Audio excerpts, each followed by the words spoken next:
दोस्तों ये कहानी है एक ऐसे हॉस्पिटल की जहां मिलिट्री ऑफिसर्स और साइंटिस्ट मिलकर कुछ ऐसे एक्सपेरिमेंट कर रहे हैं जिन्हें पूरी दुनिया से छुपा कर रखा जा रहा है।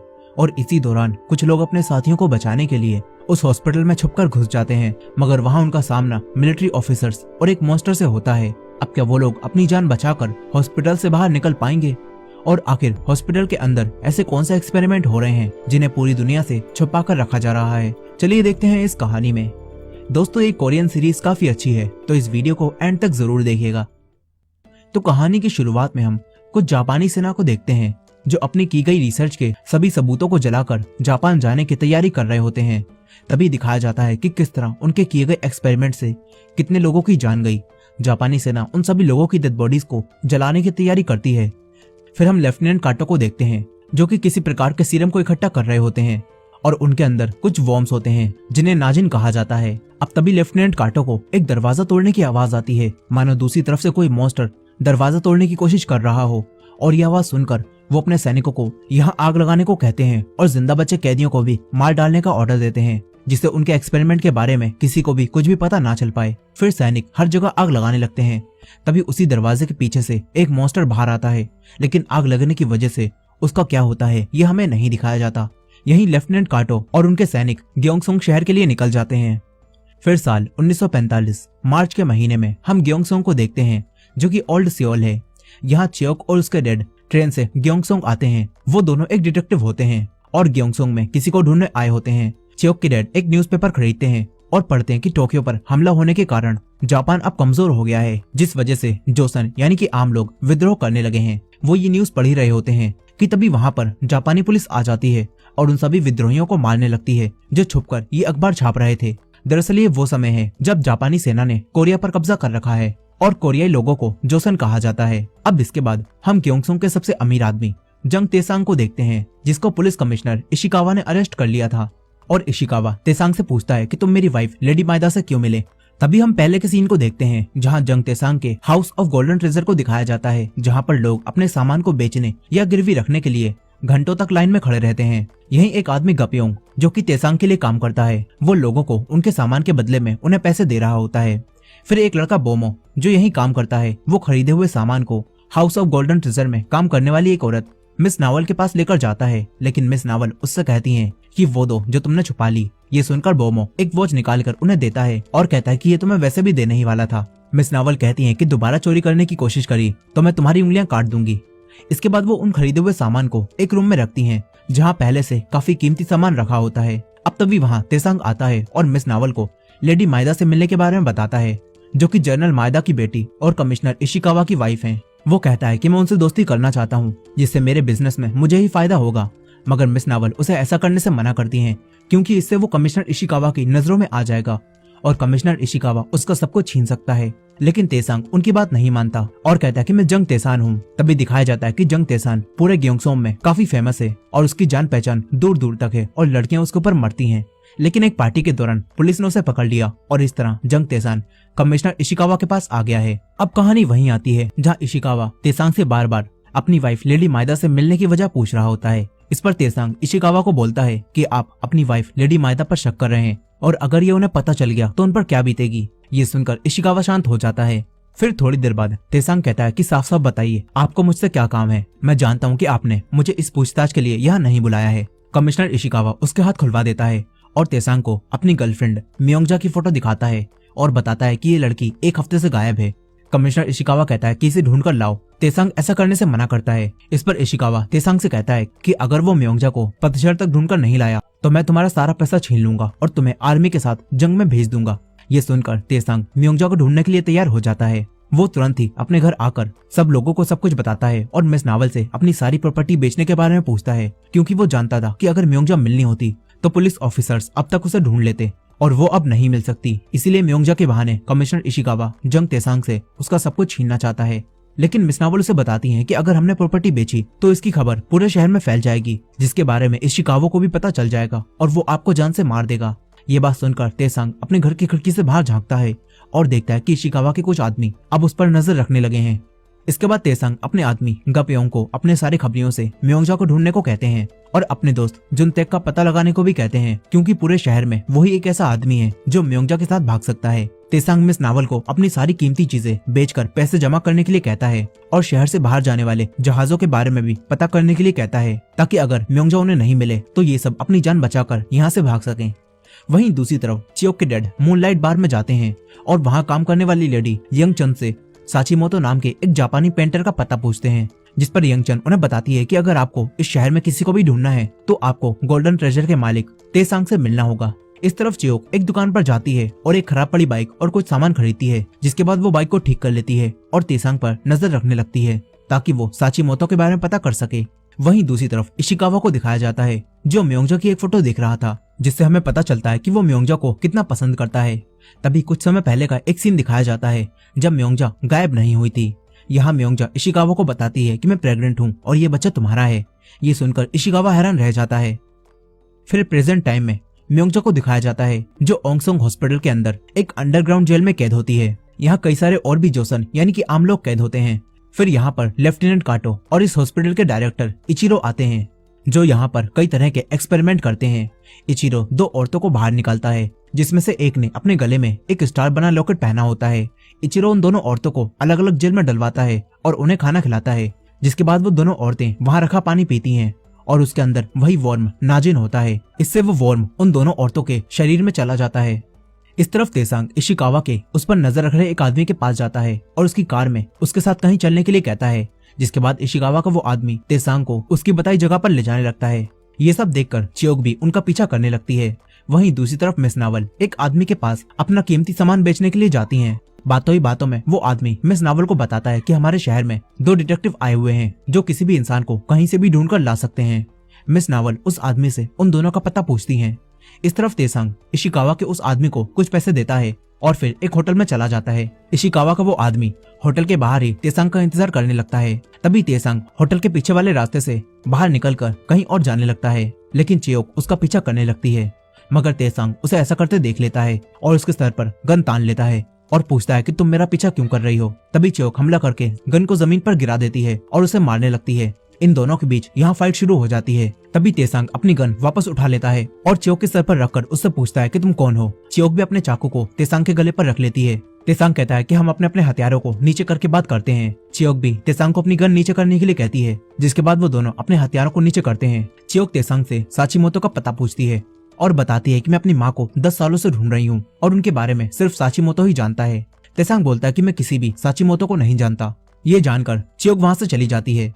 तभी साचिमोतो को दिखाया जाता है जो कि ओंगसोंग हॉस्पिटल में बनी अंडरग्राउंड लैब में काम करता है और एक्सपेरिमेंट किए गए लोगों के स्केच बनाता है। इस तरफ तेसांग मूनलाइट बार में जाता है और अपने दोस्त जुनतेक से मिलता है और उससे म्योंगजा के बारे में पूछता है। जुनतेक तेसांग को बताता है कि मुझे पता है कि म्योंगजा एक हफ्ते से गायब है, लेकिन वो कहाँ है मुझे इस बारे में कुछ भी नहीं पता।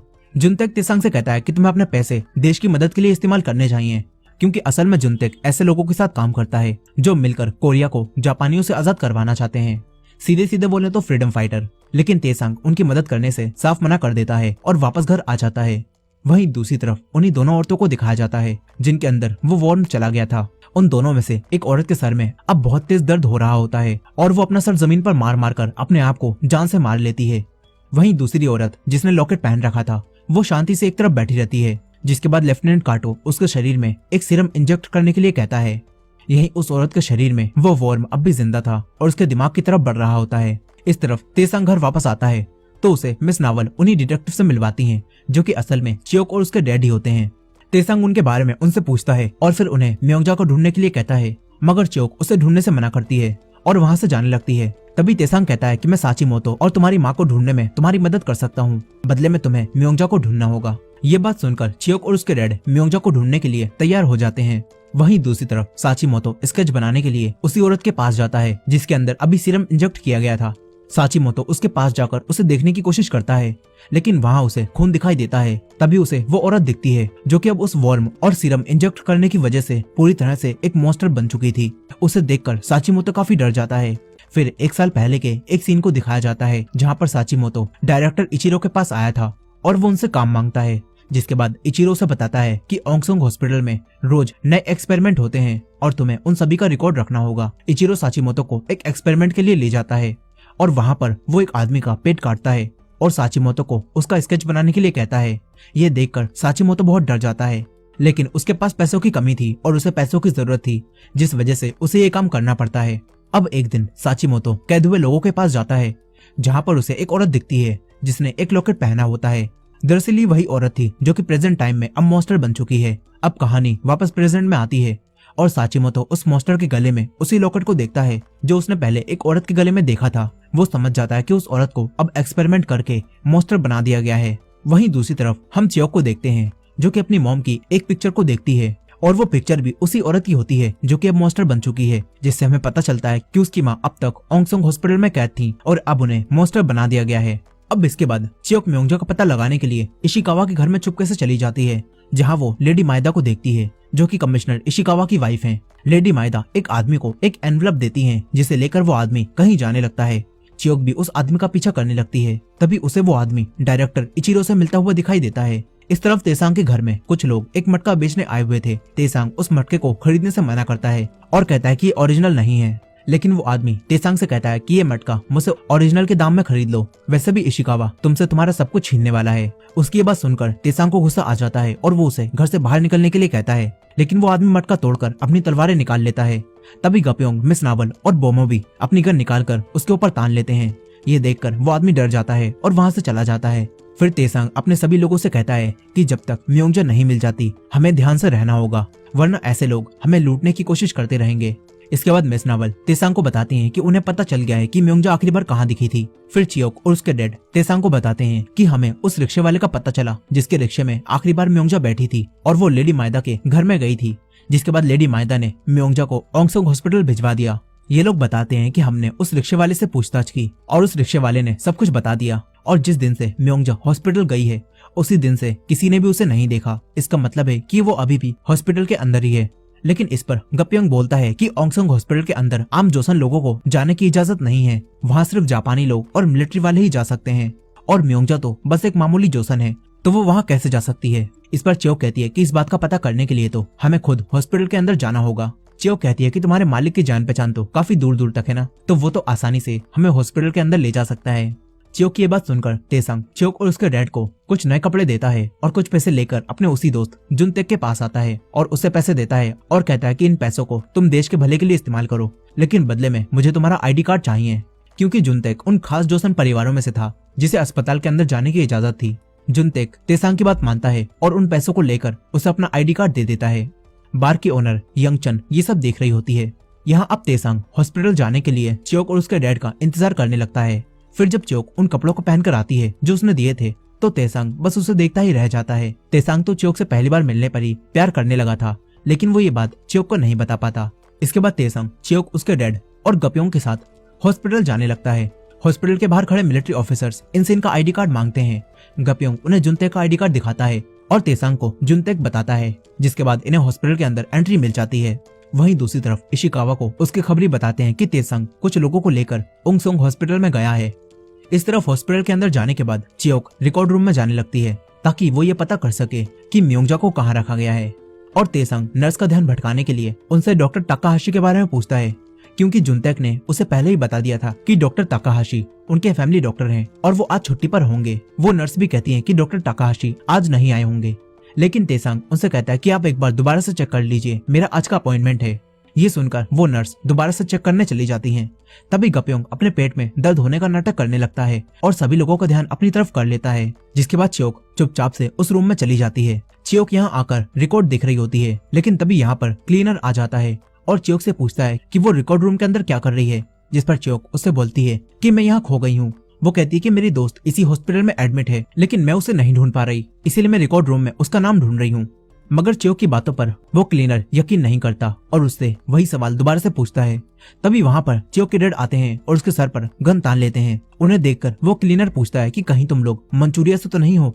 वो आदमी अपने सीने पर अपना हाथ रखता है और एक आजादी का सिंबल बनाता है। इस तरफ गप्योंग के पास एक डॉक्टर आते हैं और उसे दर्द का इंजेक्शन देने लगते हैं। तभी चियोक और उसके डैड अपना काम खत्म करके रिकॉर्ड रूम से बाहर आ जाते हैं और गपियोंग नाटक करना बंद कर देता है और कहता है कि मेरा दर्द अब खुद ही बंद हो गया। अब ये चारों लोग घर वापस जाने लगते हैं, लेकिन तभी यहाँ पर एक गोली चलने की आवाज आती है, जिससे सभी लोग चौंक जाते हैं कि हॉस्पिटल के पास में मिलिट्री ऑफिसर्स की ट्रेनिंग चल रही है, इसलिए ये गोली की आवाज वहीं से आई होगी। ये सुनकर सब लोग वापस जाने लगते हैं, लेकिन फिर उसी मॉन्स्टर को दिखाया जाता है जो कि 3 सैनिकों को मार देती है। इस तरफ चियोक तेसांग को एक रूम में लेकर जाती है और बताती है कि हमें पता चला है कि हॉस्पिटल के पीछे एक मिलिट्री वार्ड है, जिसकी बिल्डिंग के बेसमेंट में कुछ तो चल रहा है और सोदेमोन जेल से कैदियों को लाकर वहां रखा जाता है और हमें लगता है कि म्योंगजो को भी वहीं पर रखा गया है, जिसका पता लगाने के लिए मैं और मेरे डैड हॉस्पिटल के अंदर ही रुकेंगे। लेकिन ये बात सुनकर तेसांग बोलता है कि तुम एक क्लीनर की बात मानकर यहाँ रुकना चाहती हो। तभी वो क्लीनर बोलता है कि मेरे भाई को भी 1 साल पहले सोदेमोन जेल से यहाँ लाया गया था, लेकिन अभी तक मुझे उसके बारे में कुछ भी पता नहीं चल सका। इसके बाद चियोक और उसके डैड क्लीनर के साथ मिलिट्री वार्ड में जाने लगते हैं। तेसांग चियोक को रोकने की कोशिश करता है, लेकिन चियोक उसकी बात नहीं मानती और उसे वापस जाकर साचीमोतो को ढूंढने के लिए कहती है और वहां से चली जाती है। तेसांग उस रूम से बाहर आता है, तभी एक हॉस्पिटल का गार्ड उसे देख लेता है और उसे रोककर उसके बारे में पूछने लगता है। लेकिन तभी वहां पर वही नर्स आती हैं जिनसे तेसांग ने डॉक्टर ताकाहाशी के बारे में पता करने के लिए कहा था। वो नर्स तेसांग को बताती हैं कि आज डॉक्टर ताकाहाशी नहीं आए हैं। वो नर्स उस गार्ड से कहती हैं कि ये एक पेशेंट है और इन्होंने यहाँ आने के लिए अपॉइंटमेंट लिया था। अब तभी हॉस्पिटल के अंदर एक सायरन बजने लगता है और सभी लोगों से हॉस्पिटल को खाली करने के लिए कहा जाता है। ये सुनकर वो नर्स तेसांग को तुरंत ही हॉस्पिटल से बाहर जाने के लिए कहती हैं। थोड़ी देर बाद पूरा हॉस्पिटल खाली हो जाता है। सभी आम इंसान हॉस्पिटल से बाहर चले जाते हैं और फिर हॉस्पिटल को बंद कर दिया जाता है। वहीं दूसरी तरफ वो मॉन्स्टर अपने जेल के दरवाजे को तोड़ने की कोशिश कर रही होती है। उसे ये सब करता हुआ देखकर लेफ्टिनेंट काटो नाइट्रोजन से उसे बेहोश करके बिल्डिंग के 4थे लेवल पर ले जाने के लिए कहते हैं।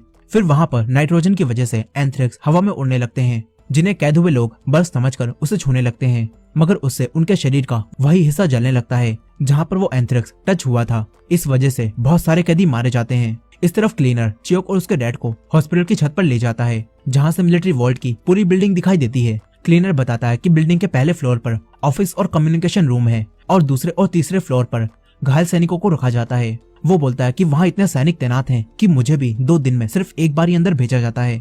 तभी चियोक के डैड को एक वॉच टावर दिखाई देता है। वो चियोक को वहां जाने के लिए कहते हैं, जिसके बाद चियोक सैनिकों से बचते हुए उस वॉच टावर पर चली जाती है, जहां से वो उन कैदियों की लाशों को देखती है जो कि अभी एंथ्रेक्स से मारे गए। इस तरफ तेसांग घर आने के बाद भी चियोक के लिए बहुत परेशान होता है। मिस नावल उसे ऐसा देखकर उसके परेशान होने की वजह पूछती है, जिस पर तेसांग बोलता है कि अगर मैंने म्योंगजो को नहीं ढूंढा तो इशिकावा मेरी सारी जायदाद ले लेगा, पर ये सब छोड़कर मुझे चियोक की चिंता क्यों हो रही है। मिस नावल बोलती हैं कि मुझे लगता है कि आपको उस लड़की से प्यार हो गया है। मिस नावल कहती हैं कि आपको ये सब छोड़कर साचीमोतो का पता लगाना चाहिए। ये बात सुनकर तेसांग इशिकावा के उसी आदमी के पास जाता है जो उस पर नजर रख रहा है। तेसांग उससे बोलता है इशिकावा से जाकर कहो कि म्योंगजो को ढूंढने के लिए साचीमोतो नाम के एक जापानी पेंटर का पता लगाए जो कि ग्योंगसुंग में है। वहीं दूसरी तरफ साचीमोतो को दिखाया जाता है जो कि मूनलाइट बार में बैठकर एक स्केच बना रहा होता है और ये स्केच चियोक की माँ का होता है। उस बार में काम करने वाली लड़की यंगचन ये देखती है और साचीमोतो से बात करने लगती है। फिर अगली सुबह अखबार में खबर आती है कि ओंगसोंग हॉस्पिटल में एक बीमारी फैलने के कारण पूरे हॉस्पिटल को बंद कर दिया गया है और अब कोई भी बाहर से अंदर नहीं जा सकता और न ही कोई अंदर से बाहर आ सकता है। बोमो भी मिलिट्री ऑफिसर्स को देखता है जो कि पूरे हॉस्पिटल को चारों तरफ से घेर लेते हैं। वो तुरंत ही घर आकर तेसांग को बताता है कि मिलिट्री ऑफिसर्स ने पूरे हॉस्पिटल को घेर लिया है और अब किसी को भी अंदर नहीं जाने दिया जा रहा और ना ही अब कोई बाहर आ सकता है। ये खबर सुनकर तेसांग घर से बाहर जाने लगता है। तभी वही नर्स उसके पास आती हैं जो कल उससे अस्पताल में मिली थी। नर्स उसे एक कपड़ा देती हैं जिस पर लिखा था कि म्योंगजा मिल गई है। ये मैसेज चियोक और उसका डैड ने ही भेजा होता है। ये देखकर तेसांग उनसे पूछता है कि वो लोग कहाँ पर हैं जिन्होंने आपको ये दिया। नर्स बताती हैं कि वो लोग अभी भी हॉस्पिटल के अंदर ही फंसे हुए हैं और मैं आज सुबह किसी तरह हॉस्पिटल के बंद होने से पहले बाहर आ गई। तेसांग नर्स से पूछता है कि हॉस्पिटल में बीमारी कैसे फैल गई, जिस पर नर्स बोलती हैं कि मुझे भी बीमारी फैलने के बारे में कुछ भी नहीं पता। ये नर्स रोने लगती हैं और बताती हैं कि कल रात को हॉस्पिटल के अंदर ना जाने कितने लोगों की जान गई और उन सभी की डेड बॉडीज को ट्रक में भरकर ले जाया जा रहा था। तेसांग इन नर्स से बोलता है कि चियोक और उसके डैड ने तुम्हें ही क्यों चुना ये मैसेज मुझ तक पहुंचाने के लिए। इस पर नर्स भी अपने सीने पर वैसे ही हाथ रखती हैं और आजादी का सिंबल बनाती हैं, यानी कि नर्स भी एक जोसन है और वो भी कोरिया की आजादी चाहती हैं और छुपकर फ्रीडम फाइटर के साथ काम कर रही हैं। नर्स तेसांग को बताती हैं कि मिलिट्री बेस में ना जाने क्या चल रहा है और इस बात का पता करने के लिए मेरे कुछ सीनियर लोग भी वहां गए थे, लेकिन आज तक कोई भी वापस नहीं लौटा। ये बात सुनकर तेसंग गप्योंग से उनका सामान तैयार करने के लिए कहता है और बोलता है कि अब मैं भी हॉस्पिटल के अंदर जाऊंगा। वहीं दूसरी तरफ हॉस्पिटल के अंदर मॉन्स्टर के दोबारा हमला करने से कुछ सैनिक मारे जाते हैं और एक सैनिक घायल हो जाता है। तभी घायल सैनिक के पास लेफ्टिनेंट काटो आता है और उससे मॉन्स्टर के हुलिये और मॉन्स्टर कैसा दिखता है ये पूछने लगता है। फिर हमें 6 घंटे पहले का एक सीन दिखाया जाता है जहाँ पर वो मिलिट्री ऑफिसर्स मॉन्स्टर को उस गाड़ी में डालकर चौथे लेवल पर ले जा रहे थे और मॉन्स्टर को बेहोश करने के लिए नाइट्रोजन लगातार डाली जा रही थी जिससे वो मॉन्स्टर बेहोश रहे। लेकिन जैसे ही ये सैनिक गाड़ी को लिफ्ट के अंदर ले जाते हैं तो तभी कम जगह होने की वजह से गाड़ी बीच में अटक जाती है और नाइट्रोजन खुद ही बंद हो जाती है जिससे वो मॉन्स्टर होश में आ जाती है और गाड़ी से बाहर निकलकर सैनिकों को मारने लगती है। वो लिफ्ट से निकलकर भाग जाती है। तभी आखिरी बचा सैनिक लिफ्ट चालू करके वहां से निकल जाता है और इस तरह उसकी जान बच जाती है। अब वो घायल हुआ सैनिक लेफ्टिनेंट काटो से कहता है कि उसे खत्म कर दीजिए, वो एक मॉन्स्टर है। जिसके बाद दोबारा से उसी मॉन्स्टर को दिखाया जाता है जो और भी सैनिक को मार रही होती है और उनका खून पी जाती है, जिसके बाद उसके शरीर पर लगे जख्म खुद ही ठीक हो जाते हैं। इस तरफ तेसंग कमिश्नर इशिकावा की वाइफ लेडी माइदा के घर जाता है और उनसे मिलकर कहता है कि मेरी एक दोस्त उंगसोंग हॉस्पिटल के अंदर इलाज करवाने गई थी, क्या आप मुझे पता करके बता सकती हैं कि हॉस्पिटल कब तक खुलेगा। लेकिन लेडी माइदा बोलती हैं कि मुझे पता है, तुम म्योंगजा के बारे में बात कर रहे हो। वो कहती हैं कि अच्छा होगा तुम उसे ढूंढना बंद कर दो। मगर तेसंग लेडी माइदा से कहता है कि मैं वही करूंगा जो मुझे इशिकावा ने करने के लिए कहा है। लेकिन लेडी माइदा तेसंग से कहती हैं कि मैं एक दोस्त होने के नाते तुमसे कह रही हूँ, तुम्हारा हॉस्पिटल के अंदर जाना नामुमकिन है और अगर तुम अंदर चले भी गए तो तब भी तुम म्योंगजा को नहीं ढूंढ पाओगे। लेकिन तेसंग उनकी बात नहीं सुनता और घर वापस आता है और गप्यों को उस हॉस्पिटल का ब्लूप्रिंट लाने के लिए कहता है। वो बताता है कि आज रात को मैं हॉस्पिटल के अंदर जाऊंगा। वो अपने कमरे में जाकर चियोक के भेजे उसी मैसेज को देखने लगता है।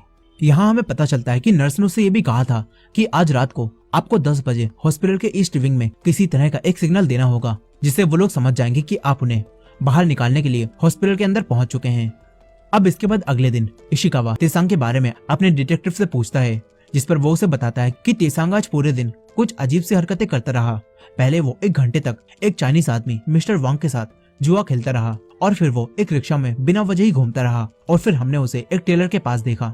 यहाँ हमें पता चलता है कि असल में तेसंग हॉस्पिटल में मौजूद चियोक और उसके डैड तक सिग्नल पहुंचाने के लिए ही उन लोगों से मिल रहा था। तेसंग गेम खेलते हुए पैसों के बीच में उस चाइनीज आदमी को फायर क्रैकर्स का इंतजाम करने के लिए कहता है और तेसंग उस रिक्शे वाले से भी आज रात 10 बजे एक रिक्शा तैयार करने के लिए कहता है। साथ ही तेसंग उस टेलर से एक नया सूट सिलवाता है। यहाँ वो टेलर उसे कपड़ा दिखाने के बहाने वही तस्वीर दिखाता है जो साचीमोतो ने बनाई थी और बताता है कि किसी ने मूनलाइट बार से भेजी है। वहीं दूसरी तरफ चियोक रूम में एक मिलिट्री ऑफिसर के साथ छुपी हुई थी। फिर वहाँ वो क्लीनर उसके डैड को छुपाकर अंदर लाता है।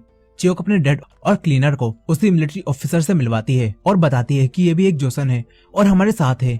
फिर वो जोसन सैनिक इन्हें बताता है कि कल रात मरने वाले लोग बीमारी से नहीं मरे थे बल्कि एंथ्रेक्स की वजह से मरे थे। वो बताता है कि अब भी कई जोसन लोगों को मिलिट्री बेस के नीचे बनी जेल में कैद करके रखा गया है और म्योंगजा नाम की लड़की भी वहीं पर मौजूद है।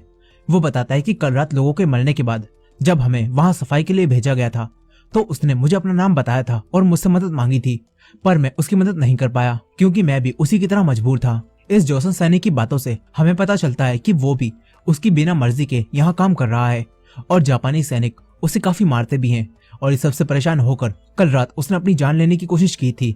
लेकिन तभी वहां पर चियोक आ गई और उसने उसे बचा लिया। चियोक ने उसे अपने साथ मिलकर काम करने के लिए कहा और जोसन सैनिक इनके साथ काम करने के लिए तैयार हो गया ताकि वो इस हॉस्पिटल से बाहर निकल सके। वहीं दूसरी तरफ इस जोसन सैनिक की माँ को दिखाया जाता है जो कि मिस नावल के पास एक सिलाई मशीन लेकर आती हैं और उसे बेचकर पैसे लेने के बजाय उनसे कहती हैं कि आप मास्टर जंग से कहिए कि वो मेरे बेटे को ढूंढ कर ले आए, वो एक जंग के बाद से ही कहीं गायब है। वहीं दूसरी तरफ तेसंग मूनलाइट बार में जाता है और उसी पिक्चर को दिखाकर वहां काम करने वाली लड़की यंगचन से पूछता है कि ये औरत कौन है। इस पर यंगचन बोलती है कि ये तो मुझे भी नहीं पता, पर यह तस्वीर एक जापानी पेंटर साचीमोतो ने बनाई है। ये सुनकर तेसंग यंगचन से साचीमोतो को उससे मिलवाने के लिए कहता है। यंगचन कहती है कि मैंने आज रात उसे डिनर पर बुलाया है और अगर तुम उससे मिलना चाहते हो तो ठीक समय पर वहां आ जाना। वहीं दूसरी तरफ डायरेक्टर इचिरो लेफ्टिनेंट काटो से उस मॉन्स्टर को दूसरे देशों के खिलाफ जंग में इस्तेमाल करने के लिए कहता है, मगर लेफ्टिनेंट काटो उसे बताता है कि वो मॉन्स्टर अभी तक हमारे काबू में नहीं आई है। इस तरफ वही जोसन सैनिक चियोक को हॉस्पिटल का ब्लूप्रिंट दिखाता है और बताता है कि उसने म्योंगजो को कहाँ देखा था। जिसके बाद क्लीनर जोसन सैनिक को उसकी ड्यूटी पर वापस लौट जाने के लिए कहता है, मगर वो सैनिक वापस जाने से मना कर देता है क्योंकि वो लोग उसे काफी टॉर्चर करते हैं लेकिन वो क्लीनर उसे समझाता है कि अगर तुम वापस नहीं लौटे तो वो सोल्जर तुम्हें ढूंढने के लिए सारे वार्ड खोलकर देखेंगे और ये लोग पकड़े जाएंगे। ये सुनकर वो जाने के लिए तैयार हो जाता है। चियोक उससे वादा करती है कि मैं तुम्हें हॉस्पिटल से बाहर लेकर जाऊंगी। उसकी ये बात मानकर वो जोसन सैनिक वापस लौट जाता है। चियोक ब्लूप्रिंट को देखती है जो कि बिल्कुल वैसा ही था जैसा उसने मंचूरिया में देखा था, जहां पर भी बहुत आम लोगों की जान गई थी और वहां भी जापानी सोल्जर्स कुछ एक्सपेरिमेंट कर रहे थे। चियोक अपने डैड से कहती है कि हमें सभी कैदियों को बचाना चाहिए, मगर उसके डैड कहते हैं कि हमें अभी यहाँ पर वेट करना चाहिए जब तक तेसांग हमारे लिए बाहर निकलने का रास्ता नहीं ढूंढ लेता और हमें सिग्नल नहीं दे देता। इस तरफ रात में तेसांग साचीमोतो और यंगचंग से मिलने के लिए एक होटल में जा रहा होता है, लेकिन तभी वहां पर वही लोग आ जाते हैं जो उसकी दुकान में मटका बेचने आए थे और अब वो लोग तेसांग को मारने लगते हैं, जिससे उसे काफी चोट आ जाती है। तेसांग कहता है कि कुछ पैसे लेकर इस मामले को खत्म करते हैं, मगर वो आदमी तेसांग से उसका पूरा हाउस ऑफ गोल्डन ट्रेजर मांगने लगता है। ये सुनकर तेसांग अब उससे फाइट करता है और वहां से भागने की कोशिश करता है।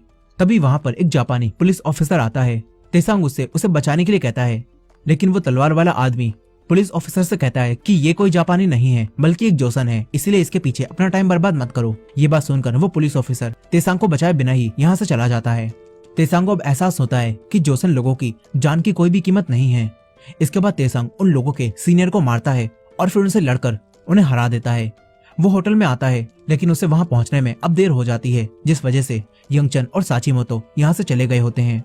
इस तरफ चियोक छत के रास्ते से अंडरग्राउंड लैब में जाने लगती है। उसके डैड छत पर ही रहकर उसके वापस आने का वेट करते हैं। तभी चियोक को कुछ कैदी दिखाई देते हैं जिनका मुंह ढका होता है और जापानी सैनिक उन्हें कहीं लेकर जा रहे थे। इस तरफ तेसांग अपने घर वापस आता है, जहाँ पर उसे जुनतेक मिलता है और फिर यहाँ पर यंगचन साचीमोतो को लेकर आती है। साचीमोतो इनकी मदद करना चाहता था। साचीमोतो तेसांग को हॉस्पिटल के अंदर ले जाने के लिए तैयार हो जाता है। तभी जुनतेक भी कहता है कि मुझे भी हॉस्पिटल के अंदर जाना है, क्योंकि वहां पर मेरा एक साथी कैद है और मुझे उससे कुछ पूछना है। जिसके बाद साचीमोतो उन दोनों को अपने साथ ले जाने के लिए तैयार हो जाता है।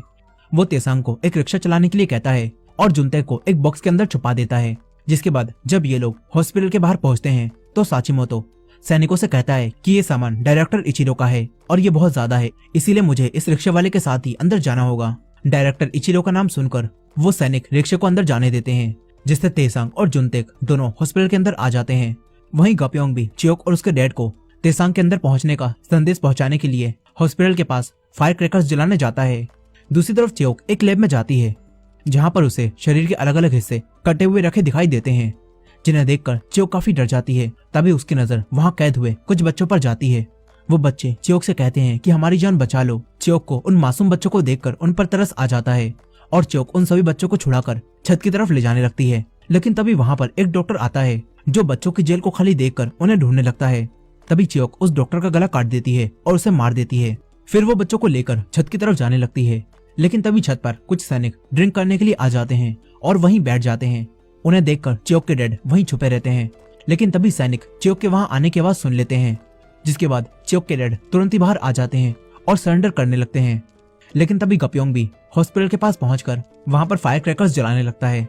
मौके का फायदा उठाकर उन सैनिकों पर हमला कर देते हैं और फायर क्रैकर्स की आवाज के बीच उन सैनिकों की गोली चलाने की आवाज भी नहीं सुनाई देती।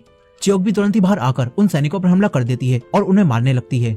ये लोग देखते ही देखते कुछ सैनिकों को मार देते हैं, लेकिन तभी एक सैनिक चियोक के पीछे से उसे गोली मारने वाला था। लेकिन तभी वहां पर तेसांग आ जाता है और उस सैनिक को गोली मारकर चियोक की जान बचा लेता है। तेसांग को यहाँ देखकर चियोक को थोड़ा सुकून मिलता है। इधर जंगल में गप्योंग उसी चाइनीज आदमी मिस्टर वांग के साथ था, क्योंकि तेसांग ने उस समय गेम खेलते हुए मिस्टर वांग को यही काम करने के लिए कहा था। और ये फायर क्रैकर्स सभी लोग देख रहे होते हैं। लेडी मायदा भी अपने घर से इन फायर क्रैकर्स को चलता हुआ देखती हैं। कमिश्नर इशिकावा के पास जापानी सैनिकों की कंप्लेंट आती है कि ये पटाखे आखिर कौन चला रहा है, क्योंकि ग्योंगसोंग में इस समय पर पटाखे चलाना इल्लीगल होता है। और अब कमिश्नर इशिकावा तुरंत ही उन्हें पकड़ने निकल जाता है जो ये पटाखे चला रहे हैं।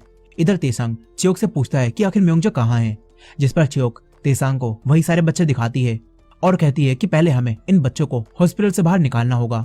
वहीं दूसरी तरफ डायरेक्टर इचिरो मॉन्स्टर को काबू करने के लिए एक घंटी बजाता है और उसके सामने उन्हीं मुंह ढके कैदियों को भेजता है जिन्हें चियोक ने देखा था। इचिरो के घंटी बजाने के बाद उसकी आवाज सुनकर वो मॉन्स्टर उन्हें खाने आ जाती है।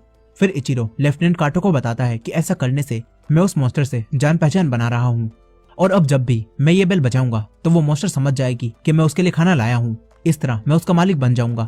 इस तरफ तेसंग चियोक से उन बच्चों को बचाने की वजह पूछता है, जिस पर चियोक उससे बोलती है कि अगर हमने इन्हें नहीं बचाया तो वो जापानी सैनिक इन्हें मार देंगे। इसके बाद ये सभी लोग उन मरे हुए सैनिकों को एक जगह पर बांध देते हैं। लेकिन वहीं दूसरी तरफ जापानी सैनिक उसी लैब में आते हैं और डॉक्टर को मरा हुआ देखकर ये समझते हैं कि बच्चे यहाँ से भाग गए और उन्होंने ही इस डॉक्टर को मारा है। अब ये लोग पूरे हॉस्पिटल में बच्चों को ढूंढने लगते हैं। इस तरफ चियोक साचिमोतो को देखती है और तेसंग से उसके बारे में पूछती है, जिस पर तेसंग उसे अभी कुछ भी नहीं बताता। फिर वो एक बच्ची से पूछता है कि डॉक्टर उस लैब में आकर तुम्हारे साथ क्या करते थे। इस पर वो बच्ची उन्हें बताती है कि वो डॉक्टर हमें रोज इंजेक्शन देते थे और मेरे साथ कई और बच्चे भी कैद थे, लेकिन वो बीमारी की वजह से मर गए। फिर चियोक इन्हें बताती है कि मैंने ऐसी ही चीजें मंचूरिया में होती हुई देखी थी और वहाँ इंसानों पर एक लैब में एक्सपेरिमेंट किए जाते थे और शायद वैसी चीजें ही इस हॉस्पिटल में भी हो रही हैं। ये जानकर तेसंग तुरंत ही म्योंगजो को बचाने जाने लगता है। तभी चियोक उसे रोकती है और कहती है कि पहले हमें इन बच्चों को बाहर निकालना चाहिए। इसके बाद ये सब लोग बच्चों को क्लीनर की गाड़ी में छुपाकर साचिमोतो के स्टूडियो रूम में लेकर आते हैं। तभी एक बच्चा साचिमोतो की बनाई स्केच को देखता है और डरकर उसकी चीख निकल जाती है। उसकी आवाज बाहर से गुजर रहा एक सैनिक सुन लेता है और अपने सीनियर के पास ये बताने जाने लगता है। तभी तेसंग और चियोक भी उन स्केच को देखते हैं और उन्हें देखकर चियोक तेसंग से दोबारा पूछती है कि ये आदमी आखिर कौन है, जिस पर तेसंग अब उसे बता देता है कि ये वही साचिमोतो है जिसे तुम ढूंढ रही थी। चियोक ये जानकर हैरान रह जाती है। चियोक तुरंत ही साचिमोतो को अपनी माँ की एक तस्वीर दिखाती है और कहती है कि क्या तुम्हें ये पिक्चर याद है, ये तुमने ही बनाई थी। साचिमोतो कहता है कि हाँ मैं इन्हें जानता हूँ, लेकिन तुम इन्हें कैसे जानती हो। इस पर चियोक कहती है कि ये मेरी माँ है और मैं पिछले 10 सालों से इन्हें ढूंढ रही हूँ। चियोक कहती है कि मैं हिम्मत हार चुकी थी, लेकिन फिर 1 साल पहले मुझे ये तस्वीर मिली और मुझे पता चला कि ये तस्वीर तुमने बनाई है। चियोक कहती है कि क्या तुम्हें पता है मेरी माँ कहाँ है। साचिमोतो सोचता है कि अगर चियोक को पता चला कि उसकी माँ एक मॉन्स्टर बन गई है तो उस पर क्या बीतेगी। ये सोचकर साचिमोतो चियोक से कहता है कि नहीं, मैं इन्हें नहीं जानता, मैंने सिर्फ इन्हें एक ही बार देखा था। ये सुनकर चियोक को काफी दुख होता है। वहीं दूसरी तरफ इचिरो मॉन्स्टर के आगे रोज इंसानों को भेजता है और बेल बजाता है और मॉन्स्टर वहां आकर इंसानों को मार देती है, जिसे देखकर इचिरो काफी खुश होता है और लेफ्टिनेंट काटो से और भी मॉन्स्टर बनाने के लिए कहता है ताकि ये लोग उन मॉन्स्टर्स को जंग में इस्तेमाल कर सके। इस तरफ तेसंग उन बच्चों में से एक सबसे बड़े लड़के को अपने कपड़े देता है और रिक्शा चलाने को कहता है और बाकी छोटे बच्चों को रिक्शे के अंदर और बॉक्स के अंदर छुपा देता है। इसके बाद तेसंग इन्हें यहाँ से भेज देता है और कहता है कि दाएं बाएं कहीं भी मत देखना और सीधे चलते जाना। अगर आज तुमने हिम्मत दिखाई तो तुम हमेशा के लिए आजाद हो जाओगे। अब इसके बाद यहाँ पर कुछ सैनिक आते हैं और साचिमोतो से बच्चों के बारे में पूछते हैं। उन्हें देखकर तेसंग और चियोक वहीं छुप जाते हैं। सैनिक क्लीनर की गाड़ी को भी खोलकर देखते हैं, लेकिन उन्हें उसमें कुछ भी नहीं मिलता और इसके बाद वो सारे सैनिक साचिमोतो से माफी मांगकर यहाँ से चले जाते हैं। वहीं दूसरी तरफ वो बच्चे जैसे ही हॉस्पिटल के दरवाजे तक पहुंचते हैं तो तभी वहां पर हॉस्पिटल के अंदर लेडी मायदा आने लगती हैं, जिन्हें आता देखकर सैनिक दरवाजा खोल देते हैं और तभी वो बच्चे रिक्शे को लेकर वहां से निकल जाते हैं। यहाँ हमें पता चलता है कि लेडी मायदा भी इस अस्पताल से जुड़ी हुई हैं। खैर अब यहाँ पर बच्चे हाउस ऑफ गोल्डन ट्रेजर पहुंचते हैं और मिस नावल को एक संदेश देते हैं, जिसे पढ़ने के बाद मिस नावल और गप्योंग उन बच्चों को घर के अंदर ले जाते हैं। वहीं दूसरी तरफ इचिरो मरे हुए डॉक्टर की डेड बॉडी को देखता है और समझ जाता है कि इसे बच्चों ने नहीं मारा, बल्कि हॉस्पिटल के अंदर कोई छुपकर आ गया है। अब तभी एक सैनिक आकर उसे बताता है कि लेडी मायदा आपसे मिलने आई हुई हैं। इचिरो तुरंत ही लेडी मायदा के पास आता है।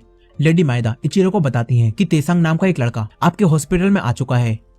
इस तरफ तेसंग म्योंगजो को छुड़ाने के लिए जेल तक जाने का प्लान बनाता है। तभी क्लीनर उसे बताता है कि मेरा भाई भी शायद से वहीं कैद होगा, उसके कान के पास एक बर्थमार्क है जिससे आप उसे पहचान सकते हैं। अगर आप लोग जेल तक पहुंचे तो उसे भी अपने साथ बाहर ले आइएगा। इसके बाद ये लोग यहाँ से जाने लगते हैं। तेसंग चियोक को बोलता है कि साचिमोतो तुम्हें मिल गया है और तुमने म्योंगजो को भी ढूंढ लिया है, तो अब तुम्हारा काम खत्म हो चुका है, तुम अपने डैड के साथ यहाँ से जा सकती हो। मगर चियोक उससे कहती है कि तुम साचिमोतो को ढूंढकर हम तक लाए, इसीलिए हम म्योंगजो को ढूंढे बगैर यहाँ से नहीं जाएंगे और अपना वादा पूरा करेंगे। इसके बाद चियोक, उसके डैड, तेसंग और उसका दोस्त छत से वापस नीचे जाने लगते हैं। तभी जुनतेक छत पर बंधे सैनिकों को देखता है और एक तलवार उठाकर उन्हें मारने लगता है, क्योंकि वो एक फ्रीडम फाइटर था और उसे जापानियों से नफरत थी। लेकिन उसे ऐसा करते हुए एक सैनिक देख लेता है और पता करने के लिए छत पर जाने लगता है। इधर वो चारों लोग उसी लैब में दोबारा से चले जाते हैं। यहीं वो सैनिक छत पर आता है और वहां मरे हुए सैनिकों को देखता है और तुरंत ही बाकी सैनिकों को सीटी बजाकर अलर्ट करने लगता है।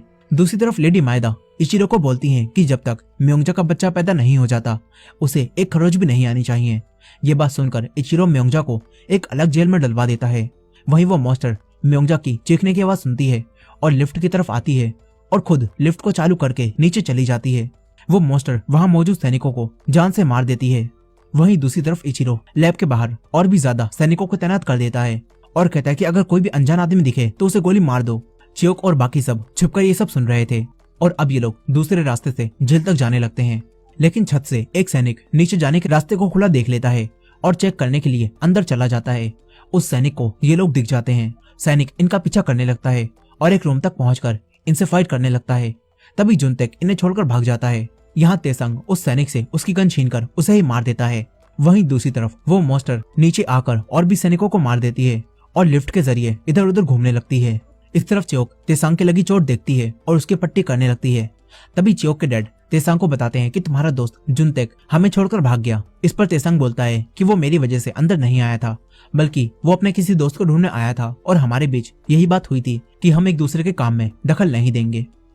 अब चियोक के डैड चियोक और तेसांग को म्योंगजा को ढूंढने के लिए दूसरे फ्लोर की जेल पर जाने के लिए कहते हैं और खुद तीसरे फ्लोर की जेल पर जाने का फैसला करते हैं। चियोक और तेसांग भी दूसरे फ्लोर पर म्योंगजा को ढूंढने लगते हैं, लेकिन तभी तेसांग के सामने वो मॉन्स्टर आ जाती है। वहीं दूसरी तरफ जुनतेक अपने साथियों से मिलता है और उससे उस हथियार डायनामाइट के बारे में पूछता है। दरअसल ग्योंगसोंग में जल्दी ही एक बड़ी रैली होने वाली थी जिसमें जापानी सेना के बड़े लीडर और उनके साथ खड़े होने वाले जोसन के गद्दार लोग भी शामिल होने वाले थे और ये लोग डायनामाइट से बम बनाकर उन्हें एक साथ मारने वाले थे ताकि पूरा कोरिया जापानियों से आजाद हो सके। लेकिन उस रैली से पहले ही इनके एक आदमी को पकड़ लिया गया जो डायनामाइट कहाँ छुपा है ये जानता था। जुनतेक उससे कहता है कि देश की आजादी सबसे पहले है, इसलिए मुझे बताओ तुमने वो डायनामाइट कहाँ छुपाया है। लेकिन वो आदमी कहता है कि पहले मुझे आजाद कराओ, नहीं तो मैं कुछ भी नहीं बताऊंगा। जुनतेक उससे कहता है कि डायनामाइट के बारे में मुझे बता दो, मगर वो आदमी कुछ भी नहीं बताता और तभी वहां पर सैनिक आते हैं और जुनतेक को भी पकड़ लेते हैं। इस तरफ मॉन्स्टर तेसांग पर हमला करती है। तभी चियोक वहां पर आ जाती है और उस पर हमला करके गन उठाती है और उस पर गोलियां चलाने लगती है। वो तेसांग को बचाकर भागती है और वो दोनों एक दरवाजे के पीछे जाकर उसे बंद कर देते हैं और मॉन्स्टर से बच जाते हैं।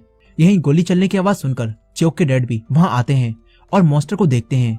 वो मॉन्स्टर दरवाजा तोड़ने की कोशिश कर रही थी। चियोक के डैड चियोक को बचाने के लिए उसके पीछे आग लगा देते हैं और उसके ऊपर गोली चलाते हैं, जिसके बाद वो मॉन्स्टर आग की वजह से उन पर हमला नहीं कर पाती और वो यहाँ से निकल जाते हैं। इस तरफ तेसांग और चियोक को अब सैनिक चारों तरफ से घेर लेते हैं और हथियार जमीन पर फेंकने के लिए कहते हैं, लेकिन चियोक उनकी बात नहीं मानती। तभी तेसांग उसे समझाता है और हथियार फेंकने के लिए कहता है। उसकी बात मानकर चियोक अपना चाकू नीचे फेंक देती है। फिर ये सैनिक उन्हें पकड़ लेते हैं। वहीं दूसरी तरफ लेफ्टिनेंट काटो मरे हुए सैनिकों के पास जाते हैं और देखते हैं कि उस मॉन्स्टर ने लिफ्ट चलाना सीख लिया है। ये देखकर वो काफी खुश होते हैं। दूसरी तरफ वही सैनिक जुनतेक को पकड़कर इचिरो के पास ले जाते हैं और इचिरो जुनतेक को पहचान लेता है कि ये तो बुगैंग कंपनी के मालिक का बेटा है। इसलिए अब इचिरो उन सैनिकों से जुनतेक को लैब में डलवा देता है और कहता है कि इसे जिंदा रखना, ये हमारे काम आएगा। इस तरफ चियोक और तेसांग को सैनिक पकड़कर लेफ्टिनेंट काटो के पास ले जा रहे थे। तभी एक सीनियर सैनिक आता है और वो तेसांग को अपने साथ ले जाने लगता है। ये देखकर चियोक काफी डर जाती है और उसके पास जाने लगती है। तभी एक सैनिक उसे मारता है। ये देखकर तेसांग को गुस्सा आता है और वो कहता है कि उसे कुछ मत करो। यहाँ वही जोसन सैनिक ये सब देख रहा था, लेकिन वो मजबूर था, वो कुछ भी नहीं कर पाता। फिर इसके बाद चियोक को एक जेल में ले जाया जाता है और एक सैनिक चियोक से उसके हॉस्पिटल में घुसने की वजह पूछता है, मगर चियोक उसे कुछ भी नहीं बताती और बहुत ही रूडली बात करती है। ये सब सुनकर सैनिक को काफी गुस्सा आता है और वो चियोक को मारने लगता है, लेकिन मारने पर भी चियोक उसे कुछ भी नहीं बताती। इसके बाद वो सैनिक चियोक को टॉर्चर करने के लिए उसके कपड़े उतारने लगता है, लेकिन तभी वहां पर कर्नल काटो आ जाते हैं और उसे ऐसा करने से रोकते हैं। इस तरफ वो सीनियर ऑफिसर तेसांग को एक रूम में लेकर जाता है और उसे जिंदा छोड़ने के लिए तैयार हो जाता है, लेकिन बदले में वो सैनिक तेसांग से ग्योंगसोंग में एक घर और काफी पैसे मांगता है और कहता है कि अगर तुमने ऐसा किया तो मैं तुम्हें जिंदा बाहर निकाल दूंगा। ये सीनियर ऑफिसर कहता है कि मैं जानता हूँ तुम यहाँ म्योंगजा को बचाने आए हो और हम जब साचिमोतो से पूछताछ कर रहे थे तो मैंने तुम्हें वहाँ छुपा हुआ देख लिया था, लेकिन मैंने तुम्हें छोड़ दिया। ये सारी बातें सुनने के बाद तेसांग उस सैनिक से कहता है कि पहले तुम मुझे ये बताओ म्योंगजा कहाँ पर है और वो सैनिक चियोक को कहाँ ले गए हैं, वरना मैं तुम्हारी कोई भी बात नहीं मानूंगा। अब इसके बाद इनके बीच क्या डील होती है ये हमें नहीं दिखाया जाता और तेसांग को एक जेल में कैद कर दिया जाता है। वहीं चियोक को लेफ्टिनेंट काटो अपने साथ अपनी लैब में ले जाता है। वहीं दूसरी तरफ इचिरो जुनतेक के डैड से मिलता है और उन्हें बताता है कि कल रात आपका बेटा हमारे अस्पताल में बिना इजाजत घुस गया और पता चला कि वो विरोधियों के साथ मिला हुआ है, इसलिए अगर आप उसे छुड़वाना चाहते हो तो हम जितने पैसे कहते हैं हमें दे दो। वहीं दूसरी तरफ एक सैनिक जुनतेक से हॉस्पिटल में घुसने की वजह पूछता है और उसे उन सभी लोगों का नाम लिखने के लिए कहता है जो उसके साथ हॉस्पिटल के अंदर आए थे और ये लोग जुनतेक के अंदर एक इंजेक्शन इंजेक्ट कर देते हैं और उसे सब लिखने के लिए सिर्फ आधे घंटे का टाइम देते हैं और वहां से चले जाते हैं। तभी जुनतेक की नजर एक कटे हुए सर पर जाती है जिसके कान के नीचे वैसा ही निशान था जैसा क्लीनर ने अपने भाई के बारे में बताया था, जिससे जुनतेक समझ जाता है कि ये सर क्लीनर के भाई का ही है और उसे भी मार दिया गया है। अब तभी कहानी पास्ट में जाती है जहाँ पर जुनतेक ने एक पार्टी में बहुत ज्यादा ड्रिंक कर ली होती है जिस वजह से उसे वॉमिट होने लगती है। तभी तेसांग उसके पास आता है और उसे वापस घर जाने को बोलता है, लेकिन जुनतेक तेसांग को बताता है कि जितने भी पैसे मेरे डैड ने कमाए हैं वो जोसन लोगों को धोखा देकर कमाए हैं और इस वजह से मैं उनसे और अपने आप से नफरत करने लगा हूँ। जुनतेक तेसांग से कहता है कि तुम भी हम लोगों के साथ मिल जाओ और देश की मदद करो, मगर तेसांग उससे बोलता है कि मुझे लंबी और बड़ी जिंदगी जीनी है, इसलिए मैं तुम्हारे साथ नहीं मिल सकता। ये कहकर वो जाने लगता है। कहानी वापस प्रेजेंट में आती है जहाँ तेसांग इस सबको याद कर रहा होता है। यहीं जेल में कैद हुए दूसरे लोग अब बातें करने लगे थे कि जब हाउस ऑफ गोल्डन ट्रेजर का मालिक ही यहाँ से बाहर नहीं निकल पा रहा तो हमारा बाहर निकल पाना तो बिल्कुल नामुमकिन है। लेकिन तभी दिखाया जाता है कि तेसांग ने उस सीनियर सैनिक को पैसे देने के बदले में उससे 3 शर्तें पूरी करने के लिए कहा था। पहली शर्त में वो मिस नावल को अपना एक संदेश भिजवाता है जिसमें उसने एक पूरा प्लान तैयार कर रखा था, और दूसरी शर्त में वो अपने जेल के आसपास से सभी सैनिकों को हटवाने के लिए कहता है ताकि वो आराम से जेल से भाग सके, और तीसरी शर्त में वो च्योक का पता पूछता है ताकि वो च्योक को बचा सके। वो सैनिक उसकी सारी शर्तों को मान लेता है और अब वो ऐसा ही करने लगता है। वो मिस नावल को फोन करके तेसांग का पूरा प्लान बताता है और फिर उसके जेल के आसपास से सभी सैनिकों को हटवा देता है। लेकिन तेसांग जैसे ही जेल से बाहर आता है तो तभी बाकी कैदी और जुनतेक का दोस्त भी उसे बाहर निकालने के लिए कहता है। तेसांग जुनतेक के दोस्त को लॉक की चाबी देता है और कहता है कि जब तक मैं अपना काम खत्म करके वापस ना आ जाऊं तो तब तक आप यहाँ से बाहर मत निकलिएगा, इसके बाद हम सब मिलकर यहाँ से बाहर जाएंगे। ये कहकर वो यहाँ से चला जाता है। वहीं दूसरी तरफ लेफ्टिनेंट काटो च्योक को अपने रूम में लाता है और बताता है कि मैं भी पहले मंचूरिया में था। फिर लेफ्टिनेंट काटो च्योक से हॉस्पिटल के अंदर आने की वजह पूछता है। इस पर च्योक उसे बताती है कि मैं पिछले 10 सालों से अपनी माँ को ढूंढ रही हूँ और जब मैं उन्हें मंचूरिया में ढूंढने गई थी तो तब मुझे पता चला कि तुम लोगों ने मंचूरिया में मैनवोल आइलैंड पर क्या किया। च्योक बोलती है कि तुम उस मॉन्स्टर को मंचूरिया से यहाँ लाए हो ना। तभी लेफ्टिनेंट काटो च्योक की आंखों को देखता है और पूछता है कि क्या हम पहले कभी मिल चुके हैं। लेफ्टिनेंट काटो कहता है कि मुझे लगता है मैंने ये आंखें पहले कभी देखी हैं। लेफ्टिनेंट काटो च्योक से उसकी माँ का नाम पूछता है। च्योक उसे बताती है कि मेरी माँ का नाम शेशिन है। च्योक की माँ का नाम सुनकर वो समझ जाता है कि वो मॉन्स्टर बनी औरत च्योक की माँ ही है।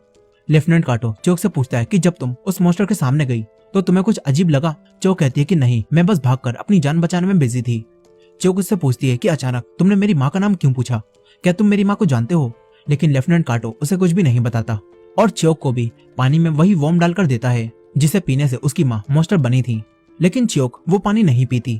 इसके बाद लेफ्टिनेंट काटो च्योक को जेल में डालने के लिए कहता है और बोलता है कि मुझसे बिना पूछे इस लड़की को कोई भी नहीं छुएगा। तभी च्योक को जेल में डालते समय वही जोसन सैनिक उसके हाथ में एक चाकू दे देता है ताकि इससे वो अपने हाथ खोल सके। इस तरफ तेसांग ये सब होता हुआ चुपचाप देख रहा था। फिर च्योक को जेल में डालकर सैनिक बाहर आने लगते हैं।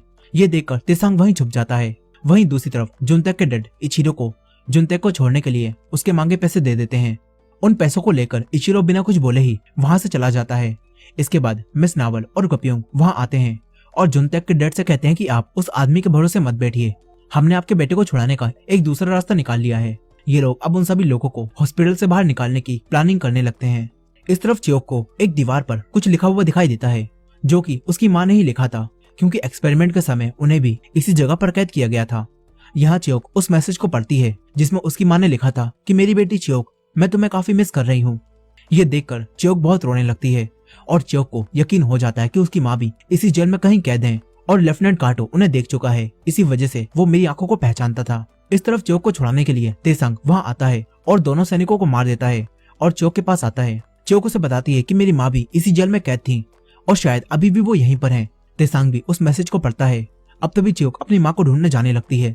तेसांग उसे रोकने की कोशिश करता है और कहता है कि यहाँ हर तरफ जापानी सैनिक तैनात हैं और तुम उनका सामना कैसे करोगी। तेसांग च्योक के लिए काफी परेशान था। तभी च्योक उसे गले लगाती है और कहती है कि 10 सालों से मैं अपनी माँ को ढूंढ रही हूँ और आज जब मुझे पता चला है कि वो यहाँ पर हैं, तो मैं पीछे कैसे हट सकती हूँ। ये सुनकर तेसांग अब उसे जाने देता है। इसके बाद तेसांग बाकी कैदियों को छुड़ाने उनके पास जाने लगता है। दूसरी तरफ जुनतेक अब मजबूर होकर सैनिकों की बात मानता है और हॉस्पिटल में आने की वजह और अपने साथियों के बारे में सब कुछ लिख देता है। इस तरफ तेसांग कैद हुए लोगों के पास वापस आता है, लेकिन वो देखता है कि वो सब लोग तो यहाँ से पहले ही भाग चुके हैं। वहीं दूसरी तरफ च्योक लेफ्टिनेंट काटो के पास जाती है और उसके सर पर गन तान लेती है और कहती है कि बताओ मेरी माँ कहाँ है, मैं जानती हूँ वो यहीं पर है। यहीं तेसांग के सामने अब वही मॉन्स्टर आ जाती है और तेसांग उसके ऊपर गोली चलाने लगता है। और इसी एंडिंग के साथ ग्योंगसोंग क्रिएचर के 5 एपिसोड्स की कहानी यहीं खत्म हो जाती है। अब छठे एपिसोड की शुरुआत में हम पास्ट का एक सीन देखते हैं जहां तेसांग के बचपन को दिखाया जाता है और उसकी माँ उसे एक रूम में छुपा रही होती है। तेसांग की माँ उससे कहती है कि चाहे कुछ भी हो जाए बाहर मत आना और हमेशा अपने लिए जिंदगी जीना, क्योंकि दुनिया में ऐसा कोई भी नहीं है जो तुम्हारी मदद के लिए आएगा। ये कहकर वो तेसांग को छुपा देती है। तभी यहाँ पर पुलिस आकर तेसांग की माँ को मारने लगती है। दरअसल तेसांग के डैड भी फ्रीडम फाइटर्स के साथ काम कर रहे थे और पुलिस तेसांग की मॉम से उनके हस्बैंड के बारे में पूछती है, लेकिन वो मना करती हैं और इसी वजह से पुलिस उन्हें मारती है और पकड़कर ले जाती है। इस सब से हमें पता चलता है कि तेसांग अपनी माँ से किए हुए वादे की वजह से ही किसी भी फ्रीडम फाइटर और अपने दोस्त जुनतेक की मदद नहीं करता और बस अपने ही बारे में सोचता है। अब कहानी वापस प्रेजेंट में आती है जहाँ तेसांग सोच रहा होता है कि च्योक जब से उसकी जिंदगी में आई है वो बदल गया है और वो अपने अलावा भी दूसरों के बारे में सोचने लगा है। यहीं पर जुनतेक का दोस्त हॉस्पिटल में सभी कैदियों को जेल से आजाद कराकर उनके साथ भागने की कोशिश कर रहा था, पर वहाँ सैनिक आ जाते हैं और बिना सोचे समझे इन पर गोलियां चला देते हैं और कई कैदियों को मार देते हैं। लेकिन तभी वहाँ पर तेसांग आता है और उन सैनिकों को मार देता है। तेसांग सभी कैदियों को एक जगह छुप जाने के लिए कहता है, मगर तभी यहाँ पर उनके सामने वही मॉन्स्टर आ जाती है और वो एक आदमी को मार देती है। वो जुनतेक के दोस्त को भी मारने वाली थी। ये देखकर तेसांग मॉन्स्टर पर गोली चलाता है। तभी मॉन्स्टर को गुस्सा आ जाता है और वो तेसांग के ऊपर सामान फेंक कर उसे मारने लगती है। लेकिन इसी दौरान एक नाइट्रोजन गैस सिलेंडर तेसांग के पास आकर गिरता है और तेसांग ये देखकर समझ जाता है कि इस मॉन्स्टर को नाइट्रोजन गैस से ही रोका जा सकता है। तेसांग उस नाइट्रोजन सिलेंडर को तोड़ देता है जिससे वहां हर तरफ नाइट्रोजन गैस फैल जाती है और मॉन्स्टर कमजोर पड़ जाती है। तेसांग तुरंत ही जुनतेक के दोस्त को वहां से लेकर भाग जाता है। लेकिन फिर यहाँ नाइट्रोजन की वजह से एंथ्रेक्स निकलने लगते हैं और वहां पड़ी डेड बॉडीज के ऊपर गिरते हैं जिससे वो डेड बॉडीज जलने लगती हैं। वहीं दूसरी तरफ च्योक लेफ्टिनेंट काटो के पास जाती है और उसके सर पर गन रखकर अपनी माँ के बारे में पूछती है, जिस पर लेफ्टिनेंट काटो उसे वही वर्म दिखाता है और बताता है कि हम इस सीरम की मदद से मॉन्स्टर्स बना रहे हैं और तुमने जिस मॉन्स्टर को देखा वो इसी को पीने की वजह से बनी है और असल में वो तुम्हारी माँ है। ये सुनकर च्योक हैरान रह जाती है। वहीं बाहर शहर में मिस नावल और गपयोंग ने जुनतेक के डैड के साथ मिलकर सभी लोगों को हॉस्पिटल के अंदर से बाहर निकालने का प्लान बना लिया था और अब जुनतेक के डैड मिस नावल और गपयोंग के कहने पर कमिश्नर इशिकावा के पास जाते हैं और उसे बताते हैं कि शहर से लोगों के गायब होने के पीछे उंगसोंग हॉस्पिटल का हाथ है और मैं चाहता हूँ कि आप उन सभी लोगों को ढूंढने हॉस्पिटल में जाओ। लेकिन इशिकावा ऐसा करने से मना करता है, मगर जुनतेक के डैड उसे बताते हैं कि तेसांग और मेरा बेटा भी अंदर ही फंसे हुए हैं और उन्होंने म्योंगजा को भी ढूंढ लिया है जो कि अंदर कैद है। ये बात सुनकर कमिश्नर इशिकावा हॉस्पिटल के अंदर जाने के लिए राजी हो जाता है। फिर जुनतेक के डैड बाहर आकर मिस नावल और गपयोंग को इशारे से बताते हैं कि बात बन गई है। लेकिन फिर यहाँ से जाते हुए गपयोंग मिस नावल से पूछता है कि क्या हम जुनतेक के डैड पर भरोसा कर सकते हैं, जिस पर मिस नावल उसे बताती हैं कि मैं तो आसानी से किसी पर भी भरोसा नहीं करती। गपयोंग सुनकर कहता है कि हम हाउस ऑफ गोल्डन ट्रेजर के लोग आपस में एक दूसरे पर भरोसा करते हैं। लेकिन मिस नावल उससे कहती हैं कि अगर तुम किसी दिन ऐसी मुसीबत में फंस जाओ जहाँ कोई तुम्हें सच बोलने के लिए टॉर्चर करे, तुम्हारे नाखून जड़ से उखाड़ ले और तुम्हें बिजली के शॉक दे, तो तुम बिना सोचे समझे सच बोल देना, इससे तुम धोखेबाज नहीं कहलाओगे। मगर ये सुनकर गपयोंग उनसे कहता है कि मैं ऐसी मुसीबत में भी किसी को धोखा नहीं दूंगा। ये कहकर वो यहाँ से चला जाता है। तभी मिस नावल जेल को देखती हैं और हमें पास्ट का एक सीन दिखाया जाता है जहाँ मिस नावल को इसी जेल से बाहर फेंका जाता है और उनकी हालत काफी बुरी होती है। पुलिस ऑफिसर्स ने उन्हें काफी पीटा था और उन्हें टॉर्चर किया गया होता है। ये देखकर उनके पास वहाँ बैठा हुआ छोटा तेसांग आता है और मिस नावल को खाने के लिए कुछ देता है। फिर तेसांग उनसे पूछता है कि क्या आपने मेरी माँ को देखा? पुलिस ऑफिसर्स उन्हें भी अंदर ले गए थे लेकिन अब तक वो बाहर नहीं आई हैं। तेसांग मिस नावल को अपनी माँ का नाम बताता है लेकिन तेसांग की मोम का नाम सुनकर वो मना करती हैं। प्रेजेंट टाइम में मिस नावल उस सबको याद करके उदास हो जाती हैं। वहीं दूसरी तरफ तेसांग जुनतेक के दोस्त पर बहुत ही गुस्सा करता है और बोलता है कि मैंने तुमसे वहीं रुकने के लिए कहा था, लेकिन फिर भी तुम सब लोगों को लेकर यहाँ क्यों आ गए? यहाँ जुनतेक के दोस्त को भी अपने साथियों की मौत पर काफी दुख होता है और उसने जो किया उस पर पछतावा भी होता है। अब तभी उनके पास च्योक के डैड आते हैं और तेसांग से पूछते हैं कि च्योक कहाँ पर है, जिस पर तेसांग उन्हें बताता है कि च्योक को लगता है कि उसकी माँ भी इसी हॉस्पिटल में कहीं पर कैद है, इसीलिए वो उन्हें ढूंढने गई हुई है। फिर तेसांग च्योक के डैड को हॉस्पिटल का ब्लूप्रिंट दिखाता है और च्योक के डैड को सभी कैदियों को एक वार्ड में ले जाने के लिए कहता है जहाँ पर पहले मरीजों को रखा जाता था, लेकिन अब वहाँ पर कोई भी मरीज नहीं है। इसी वजह से वहाँ सैनिक भी नहीं आते। ये सुनकर चियोक के डैड उससे पूछते हैं कि अब तुम कहाँ जा रहे हो, जिस पर तेसांग कहता है कि मैं चियोक को ढूंढकर आप सबके पास लेकर आता हूँ। इस तरफ चियोक को लेफ्टिनेंट काटो की बात पर अभी भी भरोसा नहीं होता। तब लेफ्टिनेंट काटो उससे बोलता है कि अगर तुम्हें अभी भरोसा नहीं हो रहा तो तुम इस वर्म को खुद पीकर देख सकती हो।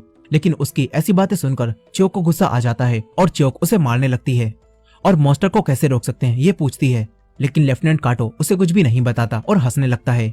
अब तभी यहाँ पर एक सैनिक आता है जो लेफ्टिनेंट काटो को बताता है कि हमें कुछ कैदियों की लाशें मिली हैं और उनकी बॉडी एंथ्रेक्स की वजह से जल गई है और मॉन्स्टर भी वहां से भाग चुकी है। अब तभी चियोक सामने आती है जो कि वहां छुपी हुई थी और चियोक उस सैनिक के सर पर गन तान लेती है।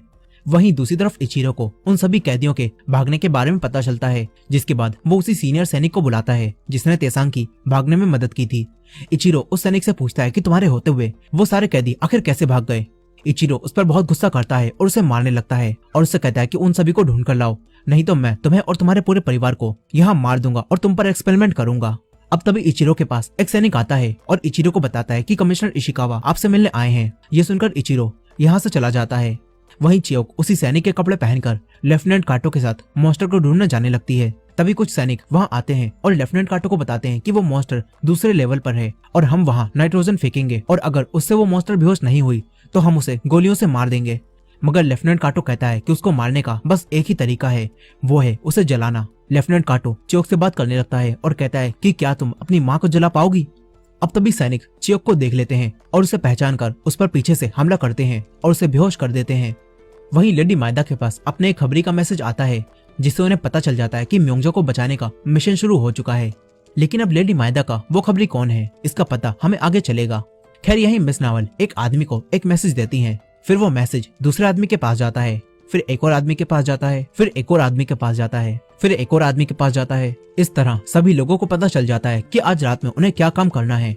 वहीं दूसरी तरफ कमिश्नर इशिकावा हॉस्पिटल में पहुंचता है और अंदर जाने लगता है, मगर इचिरो उसे अंदर जाने से मना करता है और कहता है कि अंदर बीमारी फैली हुई है। पर इशिकावा इचिरो को बताता है कि हमें खबर मिली है कि शहर से गायब हो रहे लोगों के पीछे इसी हॉस्पिटल का हाथ है।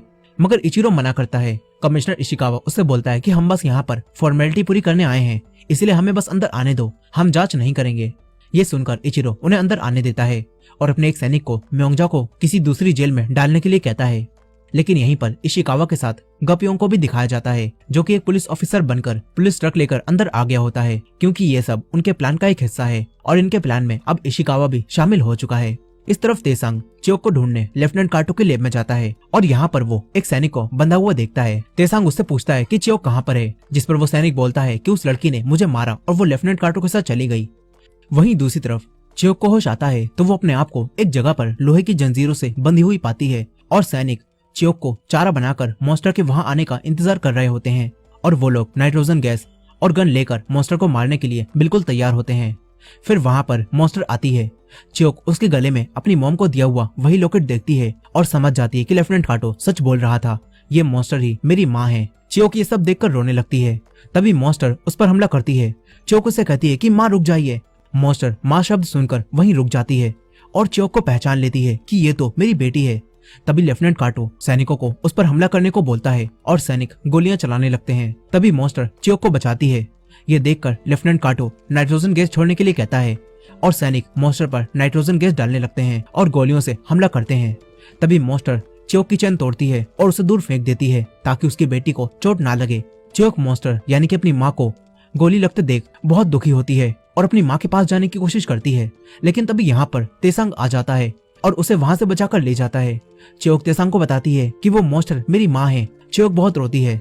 वहीं दूसरी तरफ लेफ्टिनेंट काटो मॉन्स्टर को अब बेहोश करके वापस जेल में डाल देता है और फिर सैनिकों से चियोक और तेसांग को ढूंढकर उन्हें मार डालने के लिए कहता है, जिसके बाद सारे सैनिक चियोक और तेसांग को ढूंढने में लग जाते हैं। वहीं तेसांग चियोक को लेकर एक सेफ जगह पर आ जाता है और उसे खाने के लिए कुछ देता है। चियोक ने तेसांग को सब कुछ बता दिया होता है कि वो मॉन्स्टर ही मेरी माँ है और ये सब जानकर तेसांग को काफी दुख होता है। तेसांग चियोक को बताता है कि मेरी माँ ने भी मुझे बचपन में छोड़ दिया था और मुझसे ये वादा लिया था कि मैं हर हालत में जिंदा रहूं और अपने लिए जीऊं। तेसांग कहता है कि हमारा इस वक्त इस जगह से निकलना ज्यादा जरूरी है, हम कुछ दिनों बाद वापस आएंगे और फिर तुम्हारी माँ को बचाने के बारे में सोचेंगे। चियोक उसकी बातें सुनकर बहुत रोती है। ट्रक को हॉस्पिटल के पीछे एक तरफ लगा देता है मगर एक सैनिक उसे ऐसा करते हुए देख लेता है और ऐसा करने से मना करता है। पर गप्योंग उसे बोलता है कि मैं इशिकावा सर का इंतजार कर रहा हूँ। गप्योंग उस सैनिक को अपनी बातों में फंसा लेता है और अपने साथ ड्रिंक करने के लिए दूर ले जाता है। इस तरफ च्योक और तेसांग सैनिकों के कपड़े पहनकर उसी जोसन सैनिक के साथ सब कैदियों के पास आ जाते हैं। च्योक के डैड उन पर हमला करने वाले थे, लेकिन तभी वो च्योक और तेसांग को देखकर काफी खुश होते हैं। ये सब यहाँ से निकलने वाले थे और अब तभी यहाँ पर वही सीनियर सैनिक भी आ जाता है जिसको तेसांग ने पैसे दिए थे, और ये सैनिक म्योंगजा को भी अपने साथ ले आया होता है। ये तेसांग से कहता है कि मैं म्योंगजा को तुम्हारे लिए ले आया हूँ, बदले में तुम मुझे भी अपने साथ यहाँ से बाहर ले चलो। तेसांग मान जाता है। फिर तेसांग सबको बताता है कि हम सब लोगों को 10 मिनट में नीचे खड़े ट्रक पर चढ़ना होगा, और अगर कोई भी 10 मिनट में नहीं चढ़ पाया तो उसे यहीं छोड़ दिया जाएगा, फिर चाहे वो कोई भी क्यों ना हो। वहीं दूसरी तरफ सारे सैनिक पूरी बिल्डिंग को लॉक कर देते हैं और हर जगह पर तेसांग और च्योक को ढूंढने लगते हैं। इस तरफ तेसांग उस वार्ड की खिड़की को खोलता है और एक रस्सी की मदद से एक एक करके सबको नीचे ट्रक में भेजने लगता है। तभी च्योक सैनिकों को देखने के लिए रूम की डोर पर खड़ी हो जाती है। तेसांग उसे भी ट्रक में जाने के लिए कहता है, पर च्योक कहती है कि तुम मेरी फिक्र मत करो, मैं अपना ध्यान खुद रख सकती हूँ। अब तभी यहाँ पर एक सैनिक इन्हें ढूंढता हुआ आता है और इन्हें देखकर अपनी गन से इन पर गोली चलाने वाला था, लेकिन तभी वही जोसन सैनिक उस पर गोली चलाता है और उसे मार देता है। मगर गोली चलाने की आवाज अब सारे सैनिकों को सुनाई देती है और सारे सैनिक उसी वार्ड की तरफ आने लगते हैं। तेसांग भी ये सब समझ जाता है और वो एक बेड और कुछ फर्नीचर की चीजों से एक दीवार बनाता है और गन लेकर उन सैनिकों को रोकने के लिए वहीं बैठ जाता है ताकि बाकी सभी लोगों को भागने का टाइम मिल सके। उसे ऐसा करते हुए देखकर च्योक भी उन सैनिकों को रोकने के लिए तैयार हो जाती है। तेसांग उसे कहता है कि तुम भी सब लोगों के साथ नीचे चले जाओ, पर च्योक उसकी बात नहीं सुनती और सैनिकों का वहां आने का इंतजार करने लगती है। तभी वही जोसन सैनिक भी उन दोनों के पास आता है और उनका साथ देने के लिए कहता है। फिर इसके बाद बहुत सारे सैनिक वहां आते हैं और दूर से इन्हें देखकर इन पर गोलियां चलाने लगते हैं। गोलियों की आवाज सुनकर इशिकावा इचिरो से पूछता है कि आखिर यहाँ पर चल क्या रहा है, जिस पर इशिरो बोलता है कि अगर तुम्हें सच जानना है कि इस जगह पर क्या चल रहा है तो तुम्हें हमारे गवर्नर से परमिशन लेनी होगी, नहीं तो एक और रास्ता भी है, तुम घर जाकर लेडी मायदा से इस सब के बारे में पूछ सकते हो। इचिरो कहता है कि मैं तो बस आपको इतना ही बता सकता हूँ कि जो भी जोसन एक बार इस जगह पर आता है तो वो कभी भी यहाँ से बाहर नहीं जा पाता। इस तरफ वो सारे सैनिक जैसे ही हमला करना बंद करते हैं तो वो तीनों मिलकर सैनिकों पर हमला कर देते हैं और कई सारे सैनिकों को मार देते हैं। तभी सैनिक उन्हें हमला करते हुए देखकर पीछे हटने लगते हैं, लेकिन यहीं पर तेसांग और च्योक देखते हैं कि उनके दोस्त जोसन सैनिक को गोली लग गई है और वो मरने लगता है। च्योक को ये सब देखकर काफी दुख होता है क्योंकि च्योक ने उससे वादा किया था कि मैं तुम्हें जिंदा बाहर लेकर जाऊंगी। च्योक उससे कहती है कि हिम्मत रखो, हम बाहर निकलेंगे, लेकिन वो जोसन सैनिक एक लॉकेट च्योक को देता है और अपने घर का पता बताकर उससे कहता है कि ये लॉकेट मेरी माँ को दे देना। इसके बाद वो जोसन सैनिक यहीं मर जाता है। च्योक उसे मरता देखकर बहुत दुखी होती है और रोने लगती है। तेसांग उसे समझाता है कि इस सब में तुम्हारी कोई भी गलती नहीं है। तेसांग च्योक को वहां से चले जाने के लिए कहता है। च्योक तेसांग से कहती है कि क्या हमारे यहाँ से चले जाने से सब ठीक हो जाएगा, कोई भी इस तरह की मौत डिजर्व नहीं करता है, मेरी माँ भी मॉन्स्टर बनना डिजर्व नहीं करती थी। तेसांग उससे कहता है कि मैं तुम्हारी बातें समझ सकता हूँ और इसी वजह से मैं अपनी आखिरी सांसों तक इनसे लड़ता रहूंगा, चाहे कुछ भी ठीक हो या फिर ना हो। ये बात सुनकर च्योक नीचे जाने के लिए मान जाती है और नीचे जाने लगती है। वहीं दूसरी तरफ सारे सैनिक अब दोबारा से हमला करने की तैयारी करते हैं, लेकिन तभी वहां पर कुछ और सैनिक आते हैं और इन्हें बताते हैं कि डायरेक्टर इचिरो ने सभी जोसन कैदियों को जिंदा पकड़ने के लिए कहा है। इस तरफ जब सभी लोग नीचे चले जाते हैं तो तेसांग जुनतेक के दोस्त को भी नीचे जाने के लिए बोलता है और कहता है कि हम में से किसी एक को तो यहाँ रुककर उन सैनिकों का ध्यान भटकाना होगा, इसलिए मैं यहीं रुकूंगा और उनका ध्यान भटकाऊंगा और तुम सब आराम से हॉस्पिटल से बाहर निकल जाना। जिसके बाद वो जुनतेक के दोस्त को भी नीचे भेजता है और रस्सी को नीचे फेंक देता है और खिड़की को बंद कर लेता है। ऐसा करते हुए देखकर च्योक जुनतेक के दोस्त से तेसांग के बारे में पूछती है, जिस पर वो च्योक को बताता है कि तेसांग यहीं रुककर उनका ध्यान भटकाएगा। ये सुनकर च्योक तेसांग के पास जाने लगती है, पर उसके डैड उसे रोकते हैं और समझाते हैं कि अगर हम थोड़ी देर और यहाँ रुके तो ये सब लोग मारे जाएंगे। उनकी ये बात सुनकर च्योक सबको बचाने के लिए ट्रक में बैठ जाती है। गप्योंग भी ये सब देख रहा था कि उसके मालिक अभी तक बाहर नहीं आए हैं, मगर उसे मिस नावल की बात याद आती है जिसमें वो गप्योंग से कहती हैं कि तुम्हें ट्रक को टाइम पर निकालना होगा, चाहे तेसांग सर ही ट्रक में बैठने से रह जाएं। इस बात को याद करके गप्योंग ट्रक को वहां से ले जाता है। वहीं दूसरी तरफ वो सैनिक इचिरो की बात मानने से इनकार कर देते हैं और सब लोगों को जान से मार डालने के लिए कहते हैं। जिसके बाद वो लोग दोबारा से हमला करते हैं और तेसांग अब अकेले उनका सामना करता है। तभी उसके हाथ पर भी एक गोली लग जाती है, जिससे तेसांग भी अब घायल हो जाता है और वहां बने दूसरे रास्ते से भाग जाता है। तभी सैनिक भी उसके पीछे लग जाते हैं। वहीं दूसरी तरफ इशिकावा अब वापस जाने लगता है और गप्योंग भी ट्रक लेकर वापस आ जाता है, जिसके बाद ये सब लोग हॉस्पिटल से बाहर निकल जाते हैं। लेकिन इशिकावा अपने पुलिस ऑफिसर से कहता है कि जैसे ही म्योंगजा बाहर आ जाए तो ट्रक में मौजूद दूसरे लोगों को जान से मार देना। इस तरफ तेसांग भागते भागते एक ऐसे एरिया में पहुंच जाता है जहाँ पर बहुत सारे लोगों के कंकाल पड़े होते हैं। तेसांग उन हड्डियों पर गिरता है और वहीं बेहोश हो जाता है। वहीं दूसरी तरफ मिस नावल अपने एक बहुत ही कीमती सामान को एक जापानी आदमी को बेचती हैं, जिसके बाद वो औरत मिलिट्री ऑफिसर को कॉल करती है और वो मिलिट्री ऑफिसर जुनतेक को छोड़ देता है और उसके पिता के पास पहुंचा देता है। मगर जुनतेक काफी डरा हुआ होता है। यही मिस नावल जुनतेक के डैड को डील पूरी होने का इशारा करती हैं और प्लान को आगे बढ़ाने के लिए चली जाती हैं। वहीं दूसरी तरफ इशिकावा एक जंगल में गप्योंग के ट्रक को रुकवाता है और म्योंगजा को उसके अंदर से बाहर निकलवा लेता है। म्योंगजा इशिकावा को देखकर काफी खुश होती है और उसके गले लग जाती है। गप्योंग ट्रक लेकर आगे जाने लगता है। तभी एक ट्रक बाकी लोगों को मारने के लिए उसका पीछा करने लगता है। वहीं दूसरी तरफ इचिरो और काटो को अब पता चलता है कि सभी जोसन सैनिकों को भगाने के पीछे सीनियर सैनिक सोमा का हाथ था। ये सैनिक बताता है कि सोमा सर म्योंगजा के साथ यहाँ आए थे क्योंकि वो म्योंगजा को छुड़ाकर यहाँ से भाग रहे थे। अब तभी लेफ्टिनेंट काटो अपनी लैब में रखे उसी कप के पानी को देखता है जिसके अंदर उसने नाजिन डालकर चियोक को पीने के लिए दिया था और अब वो कप बिल्कुल खाली दिखाई देता है। ये देखकर लेफ्टिनेंट काटो सैनिक से पूछता है कि इस कप में रखा पानी आखिर किसने पिया, जिस पर सैनिक उसे बताता है कि यहाँ बस 4 लोग चियोक, तेसांग, म्योंगजा और सीनियर सैनिक सोमा आए थे। ये बात सुनकर लेफ्टिनेंट काटो समझ जाता है कि उन चारों में से किसी ने ही इस नाजिन के पानी को पी लिया है। वहीं तेसांग को अब होश आता है, लेकिन तभी यहाँ पर एक सैनिक आकर उसे मारने वाला था, मगर तेसांग उस सैनिक से बंदूक छीनकर उसे ही गोली मार देता है और इस तरह उस सैनिक का काम तमाम हो जाता है। इस तरफ गप्योंग अपने ट्रक के पीछे पुलिस का ट्रक आता हुआ देखता है कि ये पुलिस ऑफिसर्स जोसन लोगों को मारने के लिए आ रहे हैं।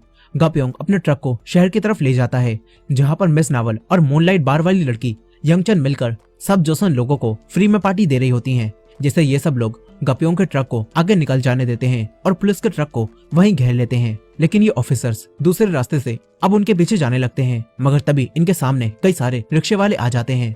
फिर उनके जाने के बाद ये लोग गप्योंग के ट्रक को पकड़ लेते हैं, लेकिन पुलिस ऑफिसर्स को उस ट्रक में कोई भी नहीं मिलता और वो ट्रक बिल्कुल खाली होता है। ये लोग गप्योंग से पूछते हैं कि अंदर बैठे लोग आखिर कहाँ गए, लेकिन गप्योंग कहता है कि आप किन के बारे में बात कर रहे हैं, हॉस्पिटल से तो सिर्फ म्योंगजा ही बाहर आई थी। दरअसल गप्योंग ने सभी लोगों की मदद से उन सभी जोसन लोगों को भीड़ में ही उतार दिया था और मिस नावल ने उन सब लोगों को उन्हीं रिक्शे वालों की मदद से अब अलग अलग जगह भेज दिया होता है और इस तरह अब उनकी जान बच जाती है और गप्योंग खाली ट्रक लेकर ही आगे आया है। अब पुलिस ऑफिसर्स ये सब देखकर गप्योंग को अरेस्ट करके और सभी पार्टी कर रहे लोगों को भी मारने लगते हैं और उन्हें भी अरेस्ट कर लेते हैं। लेकिन सारे भागे हुए कैदी पहले ही बचकर यहाँ से निकल चुके थे, मगर चियोक जाते हुए तेसांग को याद कर रही होती है। इस तरफ इशिकावा लेडी मायदा को खबर भेजता है कि आज रात वो घर नहीं आएगा। ये सुनकर लेडी मायदा समझ जाती हैं कि इशिकावा ने अपनी गर्लफ्रेंड को बचा लिया है और अब वो अपनी गर्लफ्रेंड के साथ ही है। अब लेडी मायदा तुरंत ही डायरेक्टर इचिरो से मिलने हॉस्पिटल जाती हैं और उससे पूछती हैं कि सब जोसन सैनिक और म्योंगजा यहाँ से कैसे भागे। लेडी मायदा इचिरो पर काफी गुस्सा होती हैं। इचिरो अपनी रेपुटेशन को बचाने के लिए लेडी मायदा को बता देता है कि हम यहाँ जो एक्सपेरिमेंट कर रहे थे हम उसमें सफल हो चुके हैं और हमने एक मॉन्स्टर बना लिया है। इचिरो उन्हें उस मॉन्स्टर की कुछ तस्वीरें दिखाता है और बताता है कि ये मॉन्स्टर वही औरत है जिसे आपने हमारे पास 10 साल पहले भेजा था और खास ध्यान रखने के लिए कहा था। वो बोलता है कि इस औरत पर वो एक्सपेरिमेंट हुआ जिससे ये औरत अब एक मॉन्स्टर बन चुकी है। यही मिलिट्री ऑफिसर्स ने मॉन्स्टर को पकड़कर जेल में बंद कर दिया होता है और नाइट्रोजन की मदद से वो मॉन्स्टर को बेहोश रखते हैं। यही लेफ्टिनेंट काटो अब भी ये सोच रहा था कि आखिर इसमें डला नाजिन किसने पिया होगा। इसी दौरान हम म्योंगजा को देखते हैं जो इशिकावा के साथ सो रही थी। वहीं वो सीनियर सैनिक रात की ट्रेन से अपने पूरे परिवार को लेकर दूसरे शहर में चला जाता है। चियोक इसी शहर में होती है और तेसांग के लिए परेशान होती है। इस तरफ तेसांग को अब होश आता है और वो जख्मी हालत में ही इस जगह से भाग जाता है। वहीं दूसरी तरफ हम उसी जोसन सैनिक की माँ को देखते हैं जो कि मिस नावल के पास गई थी और अपनी सिलाई मशीन बेचकर अपने बेटे को ढूंढने के लिए कहा था और अब उन्हें उसी सिलाई मशीन के साथ वही लॉकेट मिलता है जो जोसन सैनिक ने चियोक को देकर उसकी माँ तक पहुँचाने के लिए कहा था। उसकी माँ जब लॉकेट को देखती हैं तो समझ जाती हैं कि उनका बेटा अब शहीद हो चुका है। ये देखकर वो रोने लगती हैं। वहीं दूसरी तरफ लेफ्टिनेंट काटो अब भी उस नाजिन के पानी के बारे में सोचता है कि आखिर ये किसने पिया और तभी म्योंगजा को दिखाया जाता है जो कि इशिकावा के साथ सो रही थी और उसके शरीर के अंदर हम उसी नाजिन को चलता हुआ देखते हैं जो कि उसके दिमाग के अंदर पहुंच जाता है। इस सबसे पता चलता है कि उस पानी को म्योंगजा ने ही पिया था। अब इसके बाद उस नाजिन का असर म्योंगजा पर होने लगता है और वो घर के बाहर जाती है और वहां मौजूद एक आदमी पर हमला कर देती है। वहीं दूसरी तरफ मॉन्स्टर को ज्यादा नाइट्रोजन देने से उसे अब होश नहीं आता। तभी वहां पर इचिरो लेडी मायदा को लेकर आता है और लेफ्टिनेंट काटो को बताता है कि ये इशिकावा की पत्नी और कर्नल मायदा की बेटी है। लेफ्टिनेंट काटो कहता है कि बाहर वालों को हॉस्पिटल में इस जगह पर लाना सेफ नहीं है, पर इचिरो उसे बताता है कि यही हमारे एक्सपेरिमेंट में हमें फंडिंग करती हैं और इनकी वजह से ही ये पूरा हॉस्पिटल चल रहा है। ये सुनकर लेफ्टिनेंट काटो चुप हो जाता है। फिर लेडी मायदा उस मॉन्स्टर को देखती हैं और उस मॉन्स्टर को उसके असली नाम यानी कि शेशिन कहकर पुकारती हैं, क्योंकि लेडी मायदा शेशिन को पहले से जानती थी और उसे ऐसा करते देख वो बेहोश मॉन्स्टर तुरंत ही होश में आ जाती है और मायदा पर हमला करने की कोशिश करती है, पर कैद होने की वजह से वो लेडी मायदा को नहीं मार पाती। दूसरी तरफ जुनतेक ज्यादा टॉर्चर होने की वजह से काफी डरा हुआ होता है। उसके डैड अपने एक आदमी से तेसांग के बारे में पूछते हैं, जिस पर वो उन्हें बताता है कि तेसांग अभी तक उसी जगह पर फंसा हुआ है और शहर के सभी व्यापारियों और दुकानदारों को पुलिस ऑफिसर्स ने अरेस्ट कर लिया है। वहीं दूसरी तरफ गप्योंग और बहुत से लोगों को जेल में दिखाया जाता है, क्योंकि उन सबको पार्टी करने की वजह से अब अरेस्ट कर लिया गया होता है। इस तरफ चियोक भी तेसांग के घर के नीचे बैठकर उसका इंतजार करती है। वहीं हॉस्पिटल के अंदर तेसांग जख्मी हालत में एक रूम में आता है, जहां पर उसे सैनिकों की ड्रेस दिखाई देती है। तेसांग उन ड्रेस में से एक ड्रेस को पहन लेता है और रूम से बाहर आकर बाकी ऑफिसर्स में शामिल हो जाता है। तभी उसे लेडी मायदा यहाँ आती हुई दिखाई देती है। इचिरो लेडी मायदा को अपनी लैब में लेकर जा रहा होता है। फिर थोड़ी देर बाद एक सैनिक को दरवाजे पर खून दिखाई देता है। वहीं लेडी मायदा और इचिरो के पास एक सैनिक आता है और कहता है कि मुझे आपको कुछ अर्जेंट बात बतानी है। ये बात सुनकर इचिरो लेडी मायदा को रूम में इंतजार करने के लिए कहता है और उस सैनिक के साथ चला जाता है, लेकिन तेसांग छुपकर ये सब कुछ सुन रहा था। फिर तेसांग लेडी मायदा के पास जाता है और उनके ऊपर गन पॉइंट कर लेता है।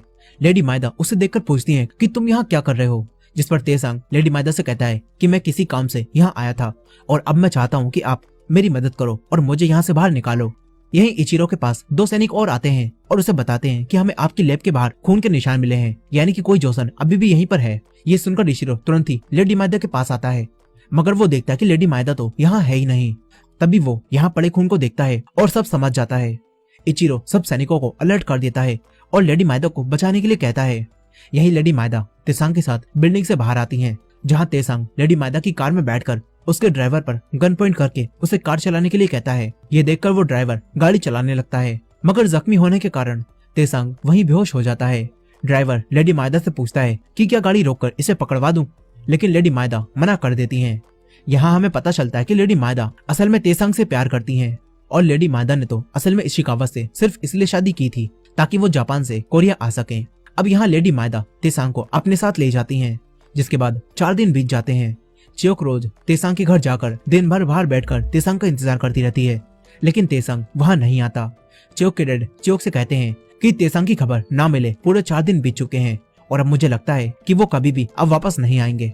चियोक के डैड उससे कहते हैं कि हमारा काम म्योंगजो को ढूंढना था और हमने वो पूरा कर दिया है और कल हम इस शहर से चले जाएंगे। लेकिन चियोक कहती है कि वो हमारी वजह से ही वहां फंस गए। वो तो सिर्फ म्योंगजो को बचाना चाहते थे, लेकिन उन्होंने हमारे कहने पर ही कैदियों को भी बचाया।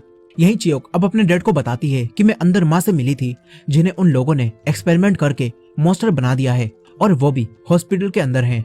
चियोक की ये बात सुनकर उसके डैड हैरान रह जाते हैं और वो एक कमरे में जाकर रोने लगते हैं। उन्होंने 10 साल बाद अपनी पत्नी को देखा भी तो किस हाल में, एक मॉन्स्टर के रूप में। इससे बुरा आखिर क्या हो सकता था। खैर अब इसके बाद हम गप्योंग को देखते हैं, जहां पुलिस गप्योंग से तेसांग और जोसन लोगों का पता करने के लिए उसे बहुत टॉर्चर करती है।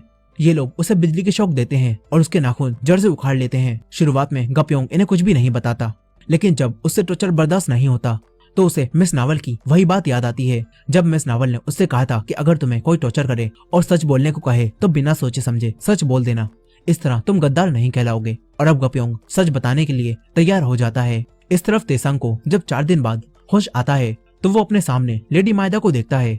तेसांग लेडी मायदा से पूछता है कि मैं यहाँ कब से हूँ, जिस पर लेडी मायदा उसे बताती हैं कि तुम 4 दिनों से यहाँ बेहोश थे और मैंने तुम्हारा इलाज किया है।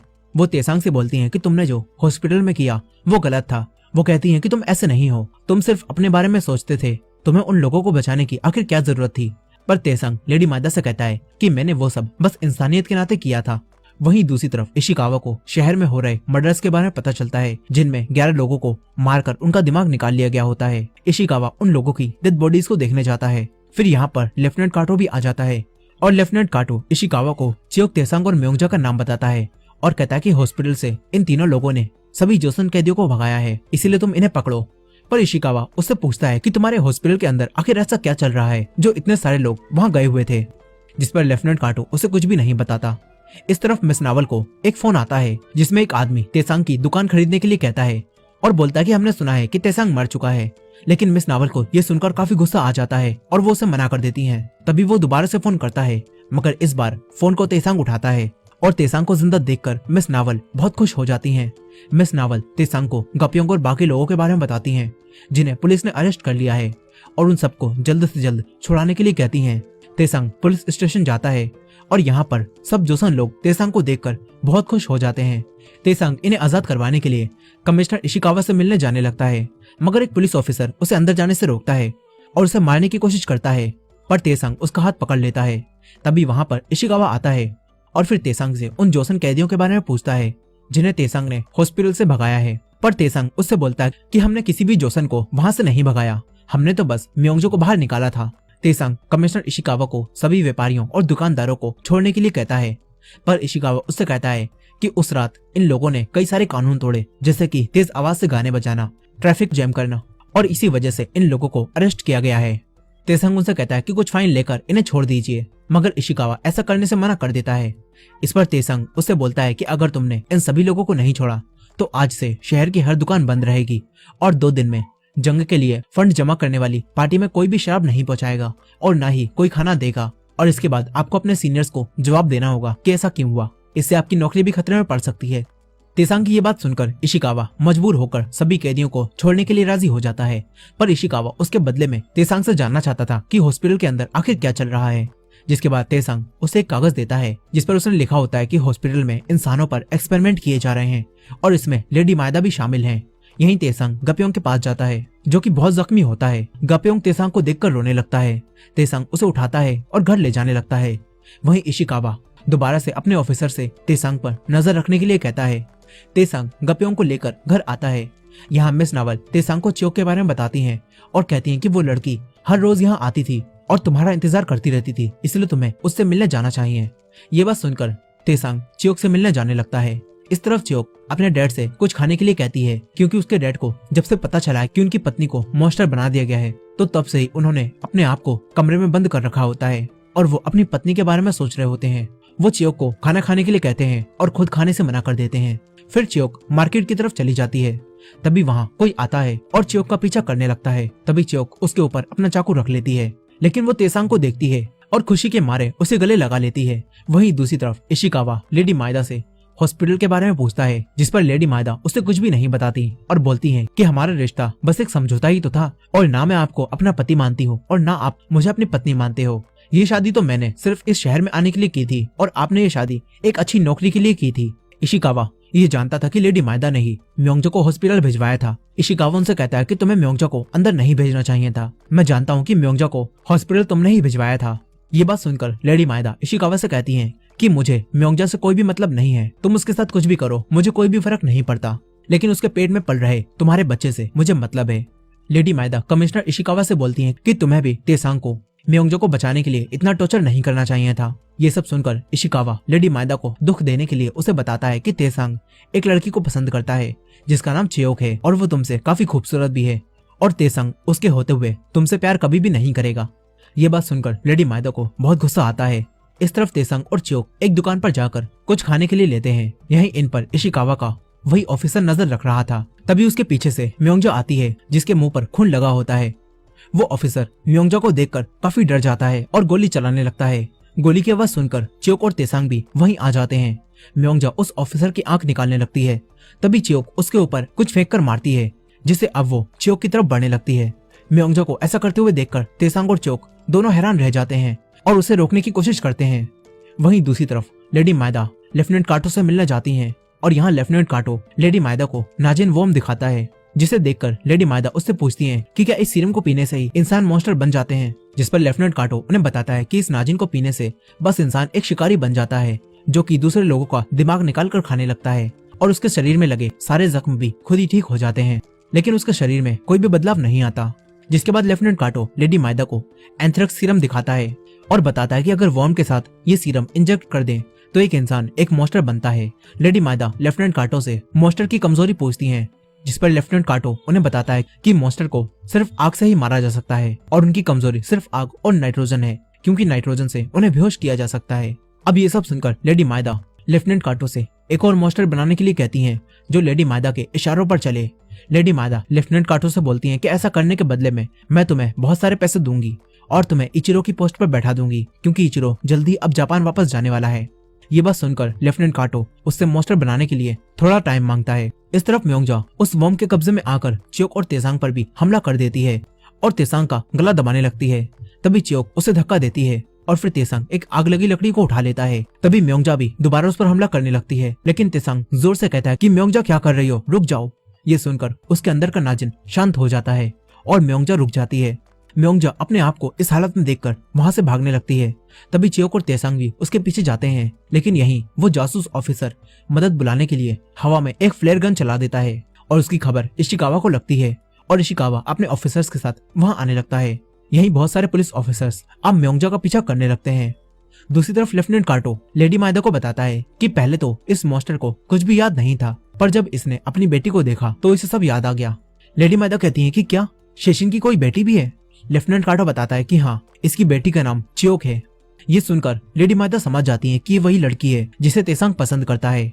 इस तरफ म्योंगजा पुलिस से बचकर भाग रही थी और वो भागते भागते जंगल में चली जाती है, लेकिन यहाँ पुलिस आकर उसे चारों तरफ से घेर लेती है। यहीं पीछा करते करते तेसांग और चियोक भी जंगल में पहुंच जाते हैं। फिर वहां पर इशिकावा भी आता है और म्योंगजा को खून से लथपथ देखकर समझ जाता कि पिछले 3 दिनों से शहर में म्योंगजा ही लोगों को मार रही है। इशिकावा म्योंगजा से कहता है कि अब तुम्हें वापस उसी हॉस्पिटल जाना होगा, लेकिन म्योंगजा कहती है कि हमारे बच्चे का क्या होगा, जिस पर इशिकावा बोलता है कि तुम्हारी ऐसी करतूतों के बाद मैं इस बच्चे को कभी भी नहीं अपनाऊंगा। इशिकावा पुलिस ऑफिसर से एक पिंजरे में डालने के लिए कहता है। उसकी ऐसी बातें सुनकर म्योंगजा को अब गुस्सा आ जाता है और वो इशिकावा पर हमला करके उससे बहुत बुरी तरह से घायल कर देती है। तभी सारे पुलिस ऑफिसर्स म्योंगजा पर गोली चलाने लगते हैं। ये देखकर चियोक आगे जाने लगती है, पर तेसांग उसे आगे जाने से रोकता है। पुलिस ऑफिसर्स म्योंगजा को पिंजरे में डालकर हॉस्पिटल ले जाने लगते हैं। फिर थोड़ी देर बाद तेसांग अपने घर वापस आता है। यहाँ पर उसे वही ऑफिसर दिखाई देता है जो उस पर नजर रख रहा था और उसकी आंख अब घायल हो चुकी थी। ये देखकर तेसांग उसे घर के अंदर ले जाता है और उसकी आंख पर पट्टी करवाता है। इस तरफ चियोक भी अपने घर वापस आती है और अपने डैड को आवाज लगाने लगती है, मगर इस बार उसके डैड कोई भी जवाब नहीं देते। चियोक तुरंत ही कमरे में जाती है तो देखती है कि कमरे में कोई भी नहीं है। यहाँ चियोक को उसके डैड का एक लेटर मिलता है जिसमें उसके डैड ने लिखा था कि मैं अपनी पत्नी के पास वापस जा रहा हूँ। वहीं चियोक के डैड हॉस्पिटल के बाहर जाते हैं और सैनिकों से लेफ्टिनेंट काटो को बताने के लिए कहते हैं कि जिस मॉन्स्टर को उसने बनाया है मैं उसका पति हूँ। जिसके बाद लेफ्टिनेंट काटो चियोक के डैड को हॉस्पिटल के अंदर बुला लेता है। वो चियोक के डैड को मॉन्स्टर दिखाता है और ये देखकर चियोक के डैड को बहुत गुस्सा आता है। वो लेफ्टिनेंट काटो पर हमला करने लगते हैं, पर तभी उन्हें वहां खड़े सैनिक पकड़ लेते हैं और लैब वाली जेल में कैद कर देते हैं। यहीं एक सैनिक लेफ्टिनेंट काटो से बोलता है कि मॉन्स्टर को खाना देने के बाद भी उसका गुस्सा शांत नहीं हो रहा है, जिस पर लेफ्टिनेंट काटो उससे कहता है कि अब इसकी बेटी को भी यहाँ पर लाना पड़ेगा, तभी इसका गुस्सा शांत होगा। इस तरफ चियोक तेसांग के पास आ जाती है और उसे अपने डैड के हॉस्पिटल में जाने की बात बताती है। वहीं दूसरी तरफ इचिरो लेडी मायदा के पास कॉल करता है और बताता है कि इशिकावा के घाव बहुत गहरे हैं और हम शायद उन्हें नहीं बचा पाएंगे, पर लेडी मायदा को इससे कोई भी फर्क नहीं पड़ता। वो बोलती हैं कि मैं अभी कुछ जरूरी काम कर रही हूँ, तुम जो चाहो वो करो। ऐसी बातें सुनकर इचिरो समझ जाता है कि वो इशिकावा को बचाना नहीं चाहती। इसके बाद इचिरो इशिकावा का इलाज करना बंद कर देता है और इस तरह कमिश्नर इशिकावा की मौत हो जाती है। वहीं लेडी मायदा अपनी एक पुरानी तस्वीर देखती हैं जिसमें चियोक की माँ भी उनके साथ थी। इससे पता चलता है कि वो चियोक की माँ को पहले से जानती थी। इस तरफ तेसांग अब चियोक से बात करता है। चियोक तेसांग से म्योंगजा के बारे में पूछती है। तेसांग बताता है कि वो लोग उसे वापस हॉस्पिटल ले गए हैं और इशिकावा को उसके हमले में बहुत चोट आई थी।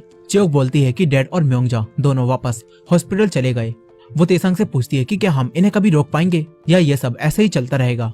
चियोक की ऐसी बातें सुनकर तेसांग उसका मूड ठीक करने के लिए उसे अपनी कुछ चीजें दिखाता है और उनके बारे में बताता है कि ये चीजें मैंने कैसे खरीदी थी। वो चियोक को एक ब्रेसलेट देता है जिसके ऊपर एक पत्थर लगा था। तेसांग वो ब्रेसलेट चियोक के हाथ में पहनाता है और बोलता है कि ये पत्थर लकी माना जाता है और अब तुम्हारे साथ सब कुछ अच्छा ही होगा। ये बात सुनकर चियोक तेसांग से एक वादा करने के लिए कहती है। वो कहती है कि मुझसे वादा करो, अगर हम दोनों में से कोई पहले मर जाएगा तो दूसरा उसे पूरी जिंदगी याद रखेगा। मगर तेसांग ऐसा वादा करने से मना कर देता है और बोलता है कि ऐसा वक्त कभी भी नहीं आएगा और हम हमेशा ही साथ रहेंगे। वो चियोक से वादा करता है कि मैं बहुत जल्द सब कुछ ठीक कर दूंगा। ये बात सुनकर चियोक उसे गले लगा लेती है और फिर वो दोनों किस करने लगते हैं। थोड़ी देर बाद तेसांग मूनलाइट बार में जाता है और मिस नावल भी बोमो के ऊपर घर की जिम्मेदारी छोड़कर कहीं चली जाती हैं। वहीं दूसरी तरफ इशिकावा मर चुका था और उसके फ्यूनरल में इचिरो उसके घर पे आता है। फिर लेडी मादा सभी पुलिस ऑफिसर्स से कहती हैं कि मैं चाहती हूँ कि इशिकावा की इज्जत ऐसे ही बने रहे जैसे पहले थी, इसीलिए तुम लोग किसी को भी मत बताना कि उनकी गर्लफ्रेंड म्योंगजा की वजह से उनकी जान गई है। ये सारी बातें वो पुलिस ऑफिसर भी सुन रहा था, जिसको कमिश्नर इशिकावा ने तेसांग पर नजर रखने के लिए कहा था। इस तरफ तेसांग जुनतेक से मूनलाइट बार में मिलता है, जो कि अब ठीक हो चुका था। जुनतेक तेसांग को बताता है कि इशिकावा मर चुका है। वो उसे एक अखबार दिखाता है जिसमें इशिकावा की मौत की वजह जोसन लोगों को बताया गया था। और ये सब देखकर यंगचन कहती है कि आखिर हम जोसन लोगों ने इनका क्या बिगाड़ा है जो ये हर बुरी चीज के लिए हमें ही जिम्मेदार ठहराते हैं।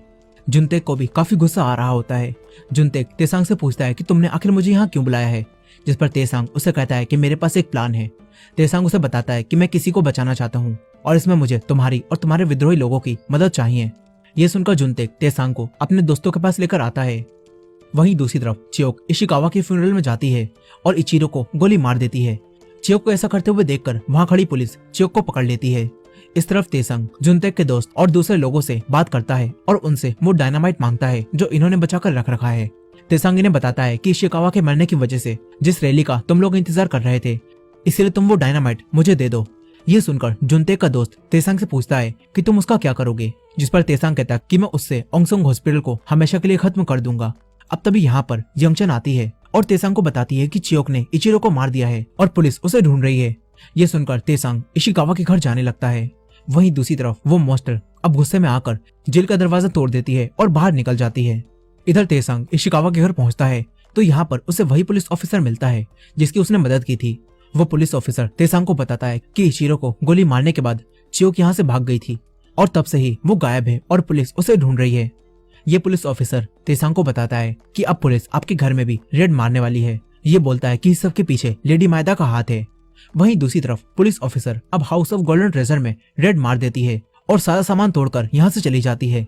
थोड़ी देर बाद लेडी मायदा के पास उनके खबरी की कॉल आती है और यहाँ हमें पता चलता है कि उनका खबरी और कोई नहीं बल्कि बोमो है। बोमो बोलता है कि आपने तो मुझसे वादा किया था कि उस लड़की का पता बताने के बाद गोल्डन ट्रेजर को कुछ भी नहीं होगा, लेकिन वो लोग तो यहाँ सब कुछ तबाह करके चले गए हैं। बोमो कहता है कि मैं अब आपका और साथ नहीं दे सकता, मुझे आप पैसे दे दो जिससे मैं टोक्यो चला जाऊं। यही ये सारी बातें गप्योंग सुन लेता है और समझ जाता है कि बोमो धोखेबाज है। वहीं उस मॉन्स्टर के बहुत देर तक ना मिलने की वजह से लेफ्टिनेंट काटो अपने सैनिकों से उसके सामने खाना डालने के लिए कहता है, पर वो सैनिक बोलता है कि हमारे पास जितने भी कैदी थे वो सब भाग चुके हैं। ये बात सुनकर लेफ्टिनेंट काटो चियोक के डैड को मॉन्स्टर के आगे भेजने के लिए कहते हैं। फिर दो सैनिक चियोक के डैड को जेल से बाहर निकालने जाते हैं, लेकिन तभी चियोक के डैड उन लोगों को मार देते हैं और वहां कैद करके वहां से भाग जाते हैं। इस तरफ चियोक को जब होश आता है तो वो अपने सामने लेडी मायदा को देखती है, जहाँ लेडी मायदा उसे बताती है कि मैं तुम्हारी माँ को जानती थी और शायद हम तीनों की किस्मत आपस में जुड़ी हुई है। हम चाहे जितना भी दूर रहना चाहें, लेकिन किस्मत हमें बार बार मिला ही देती है। यहाँ हमें पता चलता है कि लेडी मायदा ने चियोक को पुलिस ऑफिसर से छुपा कर रख रखा है। इस तरफ तेसांग के लोग उसे बताते हैं कि अचानक से पुलिस ऑफिसर्स ने चियोक को ढूंढना बंद कर दिया है और वो इचिरो की मौत के बारे में भी किसी को नहीं बता रहे। अब तभी यहाँ पर मिस नावल आती हैं और तेसांग को शिप की 2 टिकट देती हैं और फिर नीचे चलने के लिए बोलती हैं। तेसांग नीचे आता है तो देखता है कि लेडी मायदा उसके घर पर उससे मिलने आई हुई हैं। मिस नावल उन दोनों को अकेले छोड़ देती हैं और वहां से चली जाती हैं। बाहर गप्योंग मिस नावल को बताता है कि बोमो धोखेबाज था और अब वो यहाँ से जा चुका है। वहीं तेसांग लेडी मायदा से उनके घर पर आने की वजह पूछता है, जिस पर लेडी मायदा उससे कहती है कि मैं बस तुम्हें ये बताने यहाँ आई हूँ कि तुम अब उस लड़की चियोक का इंतजार मत करना, वो तुम्हारे पास कभी भी लौट कर नहीं आएगी। लेडी मायदा कहती है कि वो मर चुकी है। यहाँ लेडी मायदा अब तेसांग को बता देती है कि मैं तुम्हें पहले बहुत पसंद करती थी क्योंकि तुम शुरू में सिर्फ अपने बारे में ही सोचते थे, लेकिन जब से वो लड़की तुम्हारी जिंदगी में आई है तुम बदल गए हो। लेडी मायदा कहती है कि मैं चाहती हूँ तुम पहले जैसे हो जाओ और चियोक को भूल जाओ, तभी तुम और तुम्हारा हाउस ऑफ गोल्डन ट्रेजर दोनों सुरक्षित रह पाएंगे। ये सब सुनकर तेसांग लेडी मायदा से पूछता है कि आखिर तुम्हें कैसे पता चला कि चियोक मर चुकी है, जिस पर लेडी मायदा उसे कुछ भी नहीं बताती और वहां से जाने लगती हैं। तेसांग उनके पीछे जाता है और बोलता है कि मैं जानता हूँ तुमने ही चियोक के साथ कुछ किया है। तेसांग कहता है कि तुमने चियोक के साथ जो कुछ भी किया है मैं उसके बारे में पता जरूर लगा लूंगा और वो जिंदा है या फिर मर चुकी है ये भी मैं पता लगा लूंगा, क्योंकि मैं सिर्फ चियोक को चाहता हूँ और मैं ये सारी दौलत और पैसा उसके लिए छोड़ने के लिए भी तैयार हूँ। तेसांग उनसे कहता है कि मैं आपसे नहीं डरता। लेडी मायदा उससे बोलती हैं कि अब तुम मेरे खिलाफ जाना चाहते हो, तुम अकेले मेरा सामना कैसे करोगे, या फिर तुम इन फालतू लोगों की मदद लोगे। ये सुनकर तेसांग को गुस्सा आ जाता है और कहता है कि ये लोग मेरी फैमिली हैं। मगर लेडी मायदा कहती हैं कि ये लोग ऐसी फैमिली हैं जिन्होंने तुम्हें धोखा दिया है। लेडी मायदा अब कहती हैं कि तुमने कभी ये सोचा कि तुम्हारी माँ का नाम आखिर जापानियों को किसने बताया। लेडी मायदा कहती हैं कि वो मिस नावल ही थी जिन्होंने थोड़ा टॉर्चर सहने के बाद तुम्हारी माँ का नाम जापानियों को बता दिया और तभी जापानी पुलिस ऑफिसर्स तुम्हारे घर पर आए थे। फिर लेडी मायदा कहती हैं कि गपियोंग ने भी थोड़ा टॉर्चर सहने के बाद ही पुलिस ऑफिसर्स को सब कुछ बता दिया था। वो तो मैं थी जिसने सब कुछ संभाल लिया। लेडी मायदा कहती हैं कि वो लड़का बोमो भी अपनी माँ को ढूंढने के लिए टोक्यो जाना चाहता था और इसी वजह से उसने एक टिकट के लिए तुम्हें भी धोखा दे दिया और तुम ऐसे लोगों को अपनी फैमिली कहते हो। वो कहती हैं कि तुम मुझे अपना दुश्मन समझते हो पर मैंने हर बार तुम्हें बचाया है और अब तुम मुझसे मुकाबला कर रहे हो। तेसांग लेडी मायदा से कहता है कि मुझे पहले से ही पता था कि इन लोगों ने क्या किया, लेकिन अगर इन लोगों को इतना तड़पाया नहीं जाता और टॉर्चर नहीं किया जाता तो ये लोग मुझे कभी भी धोखा नहीं देते। ये लोग भी बस आम इंसान हैं जो कि जीना चाहते हैं और इन्होंने अपनी जिंदगी बचाने के लिए सच बता दिया। इन्होंने कुछ भी गलत नहीं किया है बल्कि इनसे गलत करवाया गया है और मैं आज भी इन्हें अपनी फैमिली मानता हूँ। ये बात सुनकर लेडी मायदा बोलती हैं कि अब हमारी दोस्ती का अंत करीब आ चुका है। तेसांग कहता है कि हाँ, हमारी दोस्ती का अंत अब बिल्कुल करीब है। फिर तेसांग अपने लोगों को लेकर घर के अंदर चला जाता है। यही बोमो ये सारी बातें सुन रहा था और उसे भी पछतावा होता है कि उसने तेसांग को धोखा दिया। यहीं पर गपियोंग भी अब तेसांग से वादा करता है कि मैं अपनी आखिरी सांसों तक चियोक को ढूंढता रहूंगा और उसे ढूंढकर आपके पास लेकर आऊंगा। ये कहकर वो यहाँ से चला जाता है। फिर मिस नावल तेसांग से पूछती हैं कि तुम्हें ये कब से पता था कि मैंने ही जापानियों को तुम्हारी माँ का नाम बताया था। जिस पर तेसांग कहता है कि माँ के जाने के बाद ही मुझे पता चल गया था और मुझे लगता है कि आपकी इसमें कोई भी गलती नहीं है, इसीलिए मैंने आपको अपने साथ रखा। ये बात सुनकर मिस नावल रोने लगती हैं। यहीं एक सैनिक लेफ्टिनेंट काटो के पास आता है और बोलता है कि लेडी मायदा ने एक लड़की को यहाँ भेजा है। लेफ्टिनेंट काटो उसे देखता है तो वो चियोक होती है। इस तरफ गपियोंग बोमो को लेकर आता है और बोमो तेसांग से कहता है कि मैं जानता हूँ चियोक कहाँ पर है। मैंने उन लोगों को देखा था, वो लोग चियोक को हॉस्पिटल के अंदर लेकर जा रहे थे। मगर मिस नावल बोमो की बात पर यकीन नहीं करती। बोमो कहता है कि मुझ पर विश्वास कीजिए, मैं सच कह रहा हूँ, मैंने ये सब अपनी आंखों से देखा था। ये बात सुनकर तेसांग अब हॉस्पिटल के अंदर दोबारा से जाने के लिए तैयार हो जाता है। वो जुनतेक के दोस्त से बॉम्ब लेकर हॉस्पिटल में जाने लगता है। वहीं दूसरी तरफ लेफ्टिनेंट काटो चियोक को बताता है कि थोड़ी देर में हम तुम्हें और तुम्हारे डैड को दोनों को मॉन्स्टर के आगे भेजेंगे और देखेंगे कि आखिर वो पहले अपने पति को खाएगी या फिर अपनी बेटी को। ये सब सुनकर चियोक को गुस्सा आ जाता है और वो लेफ्टिनेंट काटो से काफी रूडली बात करती है। ऐसी बातें सुनकर लेफ्टिनेंट काटो को भी गुस्सा आता है और वो चियोक को मारने लगता है। तभी वो मॉन्स्टर जेल तोड़कर ऊपर आ जाती है। इस तरफ तेसांग एक रिक्शे में एक बॉम्ब लगाकर उसे हॉस्पिटल के गेट के सामने भिजवा देता है और वहां तैनात सैनिक ये देखकर उसके पास आ जाते हैं और तभी बॉम्ब फटने की वजह से वो सब मारे जाते हैं। तेसांग तुरंत ही हॉस्पिटल के अंदर चला जाता है। वहीं दूसरी तरफ वो मॉन्स्टर सभी सैनिकों को मारने लगती है। तभी लेफ्टिनेंट काटो चियोक के सर पर गन रखता है और मॉन्स्टर को रुकने के लिए कहता है। अपनी बेटी को देखकर वो मॉन्स्टर रुक जाती है और लेफ्टिनेंट काटो अपने सैनिकों से मॉन्स्टर पर गोली चलाने के लिए कहता है और चियोक को वहां से लेकर चला जाता है। यही साचिमोतो अब वापस जापान जाने की तैयारी कर रहा होता है। तभी वो चियोक की मॉम की एक तस्वीर देखने लगता है और वहां खड़ा एक सैनिक पूछता है कि ये कौन है, जिस पर वो बताता है कि ये वही औरत है जो कि मॉन्स्टर बन चुकी है। वो सैनिक कहता है कि वाह, ये तो काफी खूबसूरत है, तभी तो इसका पति आज तक इसे नहीं भूला और आज भी वो अपनी पत्नी को बचाने के लिए आया हुआ है। साचिमोतो ये सुनकर चौंक जाता है। इस तरफ तेसांग हॉस्पिटल के अंदर आकर बॉम्ब लगाने लगता है। तभी उसे चियोक के डैड मिलते हैं। तेसांग चियोक के डैड को बताता है कि वो लोग चियोक को पकड़कर हॉस्पिटल में ले आए हैं। तेसांग चियोक के डैड को उसी जहाज की वही 2 टिकट देता है और कहता है कि आप चियोक को लेकर यहाँ से निकल जाइए क्योंकि चियोक के पीछे पुलिस पड़ी हुई है और मैं यहाँ बॉम्ब लगाकर इस जगह को तबाह कर दूंगा। वहीं दूसरी तरफ अब वो मॉन्स्टर लेफ्टिनेंट काटो के पीछे आने लगती है। तभी लेफ्टिनेंट काटो उसे रोकने के लिए नाइट्रोजन का इस्तेमाल करने के लिए कहता है और मॉन्स्टर को बिल्डिंग के दूसरे लेवल पर रोकने के लिए बोलता है और चियोक को लेकर इमरजेंसी एग्जिट से हॉस्पिटल से बाहर जाने लगता है। तभी उसकी ये सारी बातें तेसांग और चियोक के डैड सुन लेते हैं। यहाँ अब चियोक के डैड तेसांग से वो बॉम्ब का बैग ले लेते हैं और उसे वो टिकटें वापस देते हैं और कहते हैं कि मैं यहाँ बॉम्ब लगा दूंगा, आप चियोक को बचाइए और उसे अपने साथ लेकर चले जाइए। तेसांग उन्हें ऐसा करने से मना करता है पर चियोक के डैड उससे कहते हैं कि मैंने अपनी जिंदगी जी ली है और मैं अपने आखिरी समय में अपनी पत्नी के साथ रहना चाहता हूँ और तुम दोनों के सामने अभी तुम्हारी पूरी जिंदगी पड़ी हुई है, इसलिए तुम चियोक को यहाँ से निकाल कर अपने साथ ले जाओ और हमेशा चियोक का ख्याल रखना। ये सब सुनकर तेसांग उनकी बात मान जाता है और चियोक को बचाने चला जाता है। दूसरी तरफ एक सैनिक लेफ्टिनेंट काटो के पास आके उससे बोलता है कि हमें अंडरग्राउंड लैब को अब बंद करना होगा। तभी लेफ्टिनेंट काटो लैब से नाजिन और एंथ्रेक्स सीरम निकालने के लिए चला जाता है और चियोक को ऊपर ले जाने के लिए बोलता है। वो सारे सैनिक चियोक को ऊपर की तरफ ले जाने लगते हैं। लेकिन तभी वहां पर तेसांग आता है और अपनी गन से सभी सैनिकों को मार देता है और च्योक को लेकर वहां से भाग जाता है। वहीं दूसरी तरफ काटो लैब से नाजिन और एंथ्रेक्स सीरम लेने जाता है, लेकिन तभी वहां पर मॉन्स्टर आ जाती है। ये देखकर लेफ्टिनेंट काटो वो सीरम लेकर भागता है, लेकिन उसके हाथ से वो सब गिर जाते हैं और कुछ सीरम और नाजिन बर्बाद हो जाते हैं। काटो बचे सीरम को उठाता है और आगे बढ़ता है।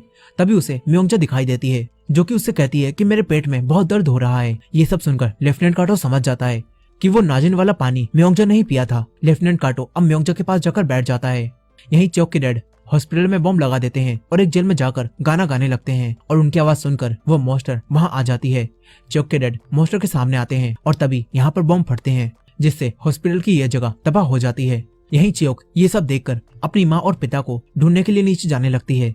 तभी तेसांग उसे रोकता है और उसे बताता है कि तुम्हारे डैड ने हमें यहाँ से जाने के लिए कहा था और उन्होंने कहा था कि वो जिंदगी के आखिरी पल अपनी पत्नी के साथ बिताना चाहते हैं। ये बात सुनकर च्योक को बहुत दुख होता है और वो रोने लगती है। तेसांग उसे समझाता है और कहता है कि हमें यहाँ से जिंदा बाहर निकलना होगा।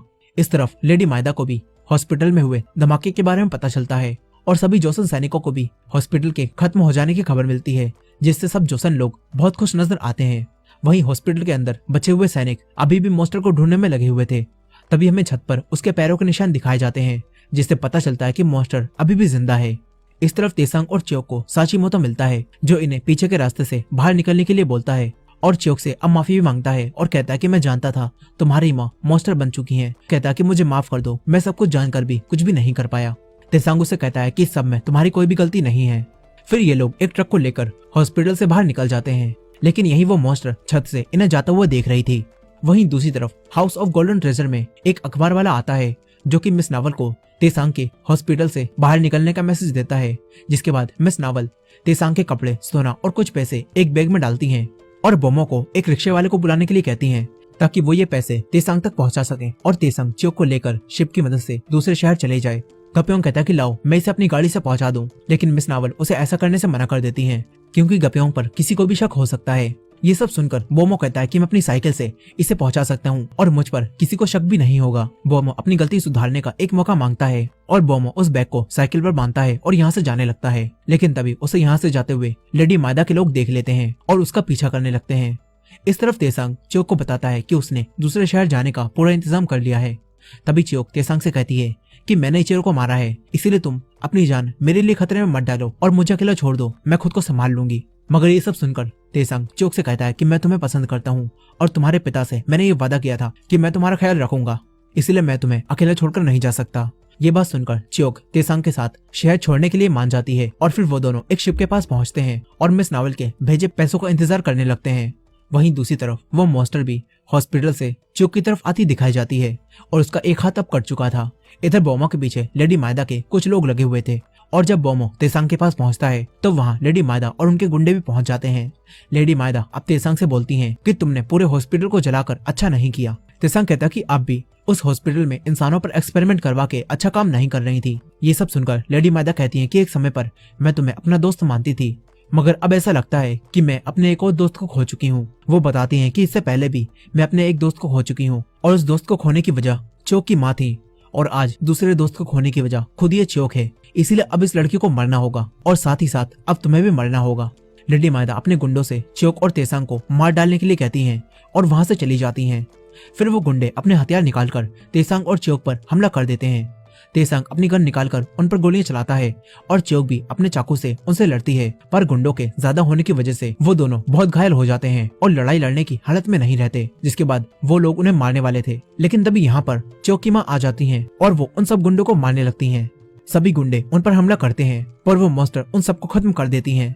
ये सब देखकर तेसांग च्योक को बचाकर भागता है, लेकिन च्योक की मॉम को लगता है कि तेसांग भी च्योक को मारना चाहता है, इसीलिए वो इनके पीछे आती हैं और तेसांग पर हमला कर देती हैं। पर तभी च्योक बीच में आ जाती है और इससे एक टेंटिकल च्योक के अंदर घुस जाता है। च्योक की माँ अपने दूसरे टेंटिकल से तेसांग पर हमला करने वाली थी, पर च्योक उनसे कहती है कि माँ रुक जाइए। च्योक कहती है कि मैं जानती हूँ आप किस दर्द में हो और मैं आपके दर्द को समझ सकती हूँ, पर इस आदमी को कुछ भी मत करिए, मैं इस आदमी से बहुत प्यार करती हूँ। इसके बाद च्योक वहीं गिर जाती है। अपनी बेटी को ऐसी हालत में देखकर उस मॉन्स्टर को काफी दुख होता है। यही तेसांग ये सब देखकर रोने लगता है और च्योक से कहता है कि उठो। च्योक अब मरने लगती है। तेसांग को काफी दुख होता है। वो च्योक से कहता है कि हमने साथ रहने का वादा किया था, लेकिन च्योक की यहाँ डेथ हो जाती है। इतनी कोशिशों के बाद भी तेसांग अपने प्यार को नहीं बचा पाता। और इस वजह से उसे काफी दुख होता है।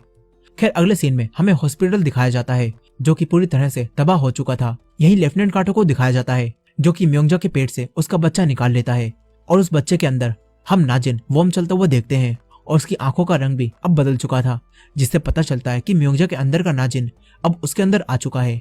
फिर कुछ समय बाद हम लेडी मायदा को एक फ्यूनरल सेरेमनी में देखते हैं जहाँ पर कुछ जापानी लीडर्स भी आए हुए थे और यहाँ जुनतेक लेडी मायदा को एक लेटर देता है और कहता है कि ये मेरे दोस्त तेसांग ने भेजा है। ये कहकर वो यहाँ से चला जाता है। लेडी मायदा उस लेटर को पढ़ती हैं और उसके अंदर लिखा था गुड बाय। लेडी मायदा उसे पढ़ने के बाद अपने पीछे देखती हैं जहाँ पर उसे गप्योंग और कुछ लोग यहाँ से बाहर जाते हुए दिखाई देते हैं। तभी लेडी मायदा की नजर वहाँ लगे बोर्ड्स पर पड़ती है जिसमें चियोक, तेसांग और बाकी सबके नाम लिखे थे। लेडी मायदा ये देखकर समझ जाती हैं कि यहाँ कुछ तो गड़बड़ है। वो यहाँ से भागने की कोशिश करती हैं लेकिन तभी यहाँ पर बम फटता है और सभी लोग मर जाते हैं। फिर जुनतेक और तेसांग को मूनलाइट बार में दिखाया जाता है जहाँ जुनतेक तेसांग को विद्रोहियों के ग्रुप को वापस एक साथ करने के लिए थैंक्स कहता है और कुछ दूसरे लोग भी तेसांग की तारीफ करते हैं कि उसने देश की मदद की। पर तेसांग अब उन सबसे अच्छे से बात नहीं करता, जिससे हमें पता चलता है कि वो पहले की तरह अपनी जिंदगी गुजारना चाहता है और बस अपने लिए जीना चाहता है। तेसांग मूनलाइट से बाहर निकलता है और सबसे मिलता हुआ अपने घर जाने लगता है। फिर उसे घर के बाहर बोमो गप्योंग और मिस नावल मिलती हैं। तेसांग उन सबसे प्यार से बात करता है और घर के अंदर चलने के लिए कहता है। सभी अंदर चले जाते हैं लेकिन जैसे ही तेसांग अंदर जाने लगता है तभी उसे उस गाड़ी की आवाज आती है जो चियोक चलाती थी। तेसांग बाहर खड़े होकर चियोक का इंतजार करने लगता है लेकिन चियोक वहां नहीं आती। फिर तेसांग उसी तरह घर के बाहर बैठकर चियोक का इंतजार करने लगता है जिस तरह चियोक उसका इंतजार करती थी। इसके बाद हमें बताया जाता है कि उसी साल कोरिया जापानियों से आजाद हो गया। यही हमें लेफ्टिनेंट काटो को भी दिखाया जाता है जो कि एक लेडी के पास जाता है और यहाँ हमें पता चलता है कि ये लेडी कोई और नहीं बल्कि लेडी मायदा है जो कि उस दिन ब्लास्ट में सरवाइव कर गई थी।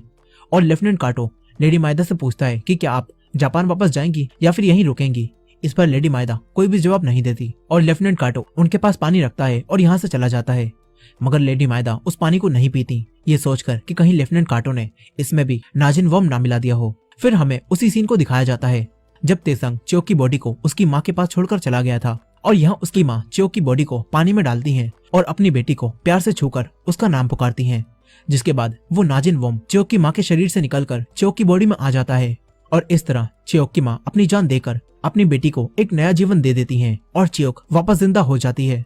फिर टीवी पर हमें कोरिया के आजादी के समय की कुछ वीडियोस दिखाई जाती हैं और दिखाया जाता है कि कोरिया आजाद होने के बाद किस तरह तरक्की करने लगा। फिर हम एक लड़के को देखते हैं जो कि ये सब देख रहा था और उस लड़के की गर्दन के पीछे एक अजीब सा निशान बना होता है। वो लड़का अपनी खिड़की के पास जाता है और बाहर देखता है और हमें पता चलता है कि कहानी अब प्रेजेंट में आ चुकी है और ये आज के समय का कोरिया है।